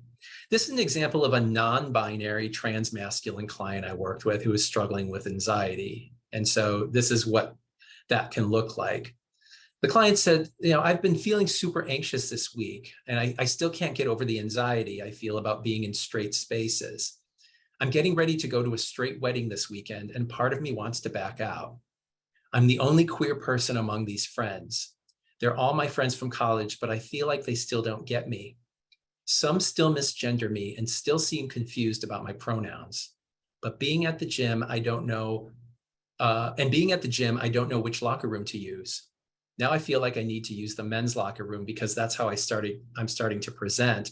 And it feels good to do it that way. But it also doesn't feel right to be excluded from women's spaces. Not fitting in anywhere is making me feel lost. So here's where I externalize the problem. I say, it sounds like cisgenderism has really been putting a strain on you this week. So last week I talked about those dominant discourses. Cisgenderism is a dominant discourse. It is a discourse, it is a narrative that centers the experience of cisgender people. And that is what this client is experiencing that is causing them anxiety. They're saturated in cisgenderism. So I say, it sounds like cisgenderism has really been putting a strain on you this week. They say, yes, it's been making me feel inferior to everyone else. I say, I hear that. We've talked about the ways cisgenderism has impacted you throughout your life. It often has a way of telling you that you don't fit into the world and that you are less than, whether it's people making assumptions about your gender, gendered spaces, or society demanding that you behave certain ways. We've also talked about when it has been less of a force in your life, when you have been able to have a different relationship with it. Have there been any moments in the last week in which cisgenderism wasn't a problem for you? Key question. And they say, I have one straight friend who I feel actually gets it and who takes time to really listen. We went out for a beer after work Wednesday night and it felt good to talk to him. I've also been hanging out more in queer spaces and connecting with other trans masc people. I'm starting to text more with a couple of them. So that's step 2. When is this problem of cisgenderism not a problem for the client? Let's identify those things. So I say, can you say more about that? They say, yeah, I feel safer and more able to be myself in a way. I don't feel like I have to manage their discomfort with gender norms being challenged. That's what's so hard with so many relationships. I feel like I have to take care of everyone else, so I can't just be myself. And then I say, so cisgenderism, again, I'm focusing on that narrative. So cisgenderism has made you feel like you need to make sure others aren't uncomfortable with your gender. So you often end up doing that, often end up taking care of others. They say, yeah, all the time. And I say, well, there have been times with certain others that you don't feel that. It sounds like in those times, cisgenderism takes a back seat. Notice what I'm doing with that discourse. So when is cisgenderism not a problem? They say, yes, it would be great if that happened more often. I say, so you would like cisgenderism to have less of a role in your life so you can feel freer to be yourself. They nod. I say, so building on the expectations you've talked about, what would that look like for you? Okay, so identifying preferred stories. What would you like your preferred story to be given this exception? They say, I need to start building more queer community. I need more examples of queer people who don't care what others think. I figure if there's one straight person who can take the time to listen to me, maybe I can give others a chance. And so that leads to step 4. The client starts specifically discussing how to build queer community, how to build role models, establish social risk-taking in order to develop a new narrative. So we're strengthening the preferred stories in that step. And then in step 5, the client writes out his intentions and even has a friend bear witness to that. And so he takes an active part in creating a new story for himself in relation to cisgenderism. So cisgenderism is no longer the dominant narrative in his life. So I hope that's clear. And so there are these clinical advantages of this kind of narrative practice. First, it acknowledges the minority stressors and trauma. Next, it decenters the experience of the stressful or traumatic narrative, so the client experiences a sense of choice. And then the client becomes the expert in finding their own resources. And then finally, a new narrative, rather than the minority stressors, becomes the focus. So then the client starts to celebrate their experience of queerness. And also when it comes to building resilience, when it comes, helping clients identify their thoughts or their beliefs, this can be helpful, having a chart like this. This can be particularly helpful for young people who have difficulty finding the language for their experience. And finally, when it comes to building resilience, helping people understand their growth zone can be helpful. Oftentimes we have a comfort zone, and then there's a danger zone where we really feel a sense of real threat that's dangerous. And then we have a growth zone, which may feel uncomfortable, but it's not dangerous. So educating the client on the growth zone and kind of helping them stay within it as much as possible can be helpful. That's very similar to the window of tolerance, by the way. But it also has a lot to do with meeting the client where they're at and not pushing them beyond what they're ready for, into situations that might feel dangerous for them. Oh yeah, this is the final thing about this phase. Helping the client respond to microaggressions. Now that their client's more visible, they will be dealing with more microaggressions and will also be more aware of them. So this is a helpful model for clients to start to find some empowerment in that experience, to help to be able to name the microaggression as it happens, to clarify that, to talk about with the client what happened, and then to validate how they're feeling. And then finally to act to protect themselves with either internal actions of self-affirmation or taking clear actions to change the situation. So name, validate, act can be a helpful mantra to help clients deal with microaggressions as they come up. Okay, and then 5th, in pride and commitment, this LGBTQ. Again, split the world into queer and non-queer, and they tend to not trust the straight world. And oftentimes in this phase, queer clients will not want to have a straight clinician. And this is where they might actually ask you about your sexual and gender orientation. So just to be aware of that. But primarily, clients in this phase are very, very aware of systemic injustice and minority stress, and there is a lot of anger. This is where anger starts to come up, and it may come up in the relationship with you. This is where clients may call you out on homophobia and transphobia, on your blind spots, and it may be important to have a conversation with them about that. So a lot of our work here is validating their anger and how they've been injured by it, but also helping them to manage their anger and channel it productively. But we're also celebrating them in their identity. They need that in this phase as well. And later on, which we don't get into in this training, but this is when they're ready to process the deeper levels of their trauma and grief. And that's where it becomes important for you to be trained in some evidence-based trauma technique. And again, I'll list those at the very end.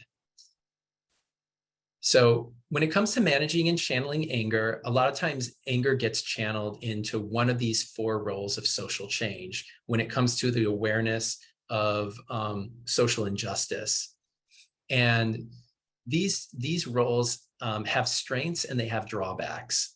So it can be helpful to talk with clients about, how are they responding to minority stress and to social injustice as a queer person, and what role do they find themselves playing? And they can talk about what are the strengths of the role first and foremost, and then what are the drawbacks of this role? How might it get in their way?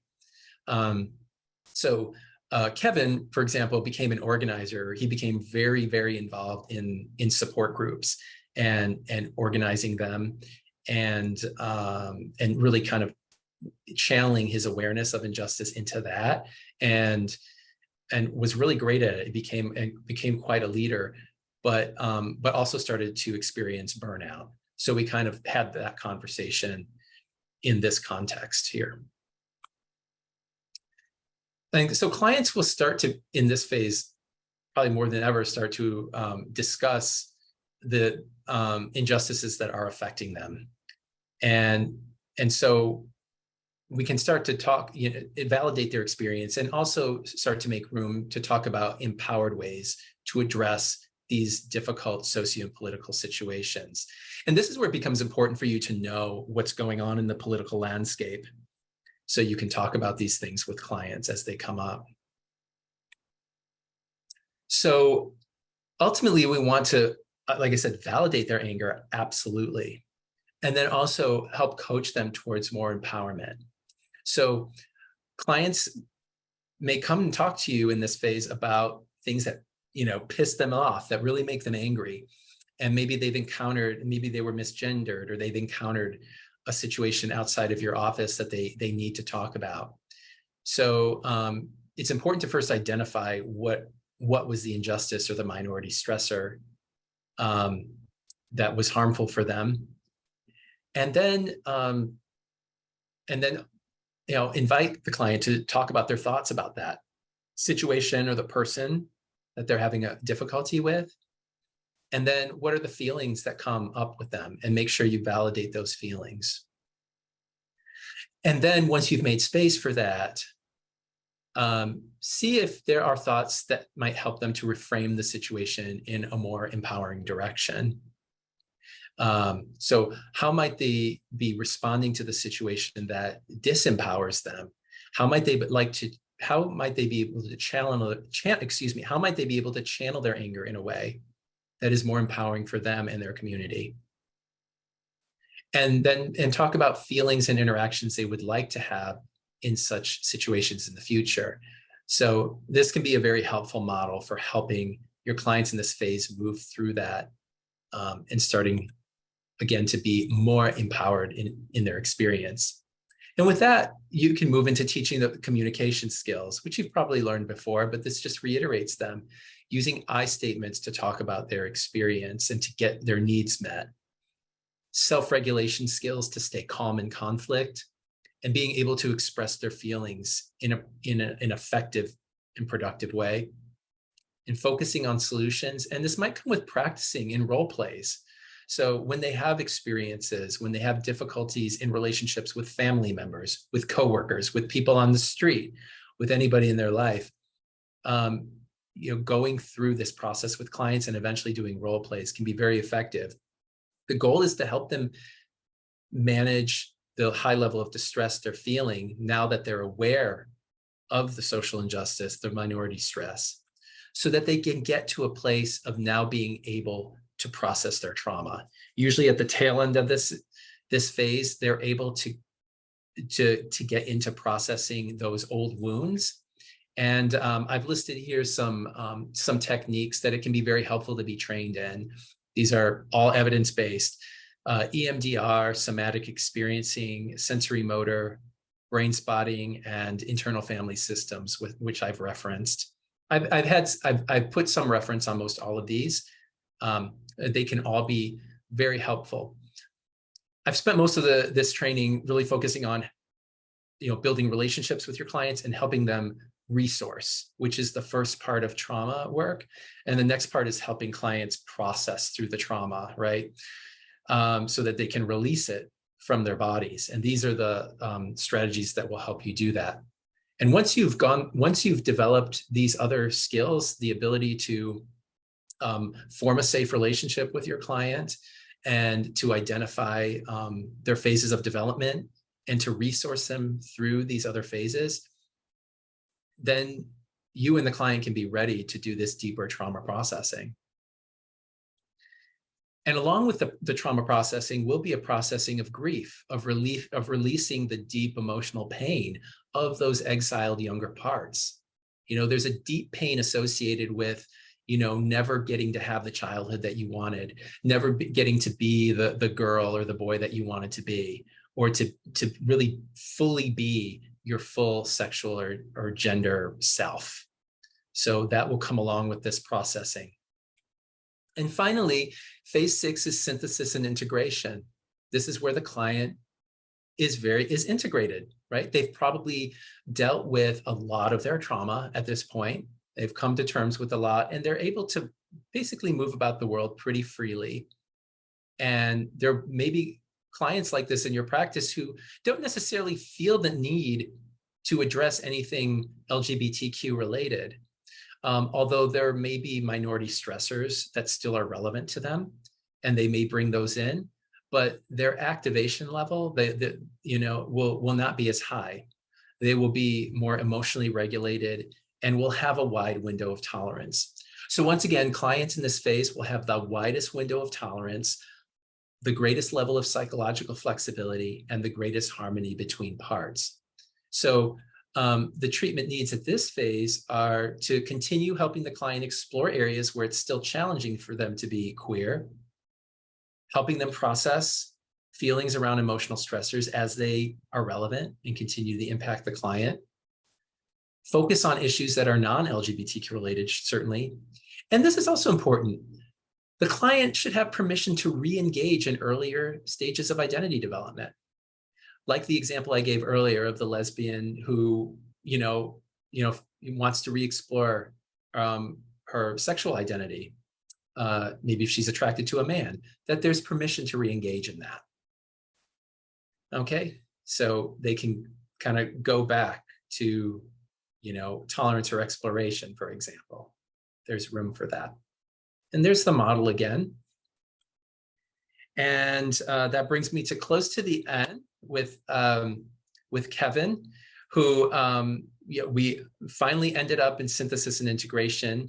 And during the course of my treatment, like I said with him, he reevaluated his sexual identity because he no longer identified as a lesbian, but did need to go back and into exploration and kind of start to explore how did he want to identify sexually.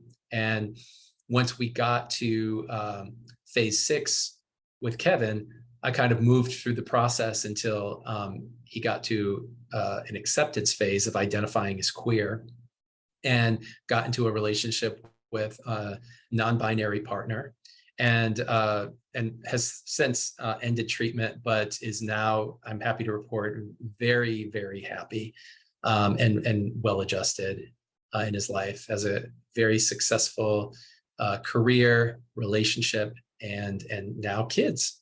So that's that. And that is the end of the training. And as promised, there's my email address if you have any follow-up questions. And I'm happy to stay for I know we went right up to the end, and I'm happy to stay for questions if people have any, but I don't know if that's, if that's something that can be accommodated. I'm getting a thumbs up. Okay. So for those who have questions and who want to stay, feel free to do so. I will answer your questions. Otherwise, feel free to email me later. I'm going to go up to the chat section and see if there's anything. Thank you for your comments. Thank you so much. Thank you. I'm so glad that this training met your needs. Thank you. Wonderful.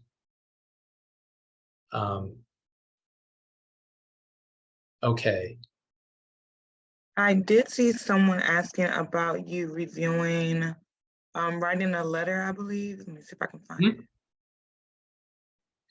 it. Oh man, I missed it. Where did it go? Yeah, I think I can't find, oh, here it is. Can he repeat the information about writing a letter, please? Mhm. Yes, sure. I'm seeing a message in the chat that I want to get back to. Okay, information about writing the letter. I'm going to go back to that slide. So I'll review the information, but just let me know if you have a specific question. Okay. So if you work with trans and non-binary clients, then it's very likely that you at some point will be asked to write a letter in support of medical transition, either for hormone replacement therapy and or for gender affirmation surgery.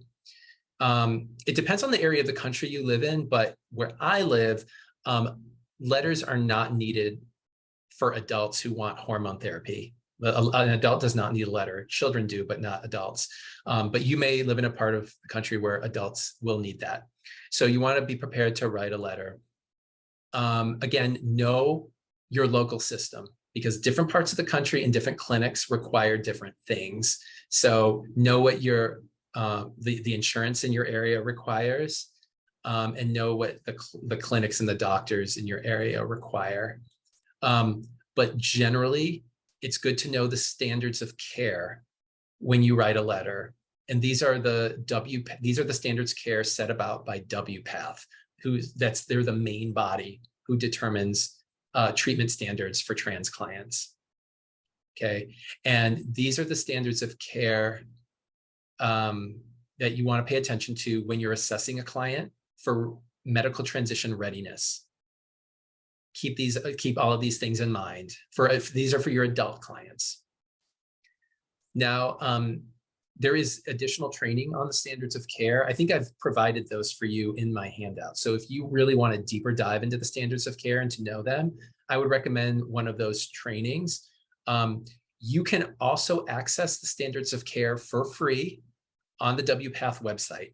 So if you go to WPATH, you can look up their standards of care, and it's really detailed. But this is kind of like the Cliff Notes version, you know. So just keep this in mind. And by the way, in my follow-up handout to this, I will include this in the handout, so you have these. Okay, I don't know if I need to go through them verbally, but there they are for you. And then those are the standards of care for adolescents. Much more extensive for adolescents. There's a much more extensive assessment process, right, for teenagers. Okay. Any follow-up questions to that, to writing letters? I would say just know the standards of care and make sure you're assessing for those bullet points and including them in your letter. You need to be able to account for these things when you write a letter for medical transition. Yeah. I will say that these are, I think these are pretty solid standards of care, and I think it speaks to how how strong the assessment process is for gender affirming medical providers. I think sometimes it's a misunderstanding that gender affirming providers are too loosey-goosey, but in fact that the opposite is true. We actually do pretty good assessments, make sure these things are accounted for. All right, let me know if that wasn't enough for you, but I can keep that slide up on the screen if you want. And I am going to go to, someone asked me a question about the acronym and said that they thought that the appropriate term was LGBTQ+, and they were noticing that I was saying LGBTQ. And yeah, and so there was a question about, what was the appropriate acronym. Let me see if I can find the specific question. Oh, here we go. I thought LGBTQ, oh, I keep losing it. I thought LGBTQ+ was the politically correct term, but you use simply LGBTQ. What is the politically correct term? I've seen so many variations. Yes. LGBTQ is fine in my experience. When I say LGBTQ, I don't get any heat for it. LGBTQ+ is just a nice little addition. I tend to say LGBTQ or queer you know. But as I said last week, SOGI is also a common term now. Work with SOGI clients, which is sexual orientation, gender identity, and expression. Kind of covers the whole gamut. Any other questions? Any other hand? I think Latoya has her hand raised.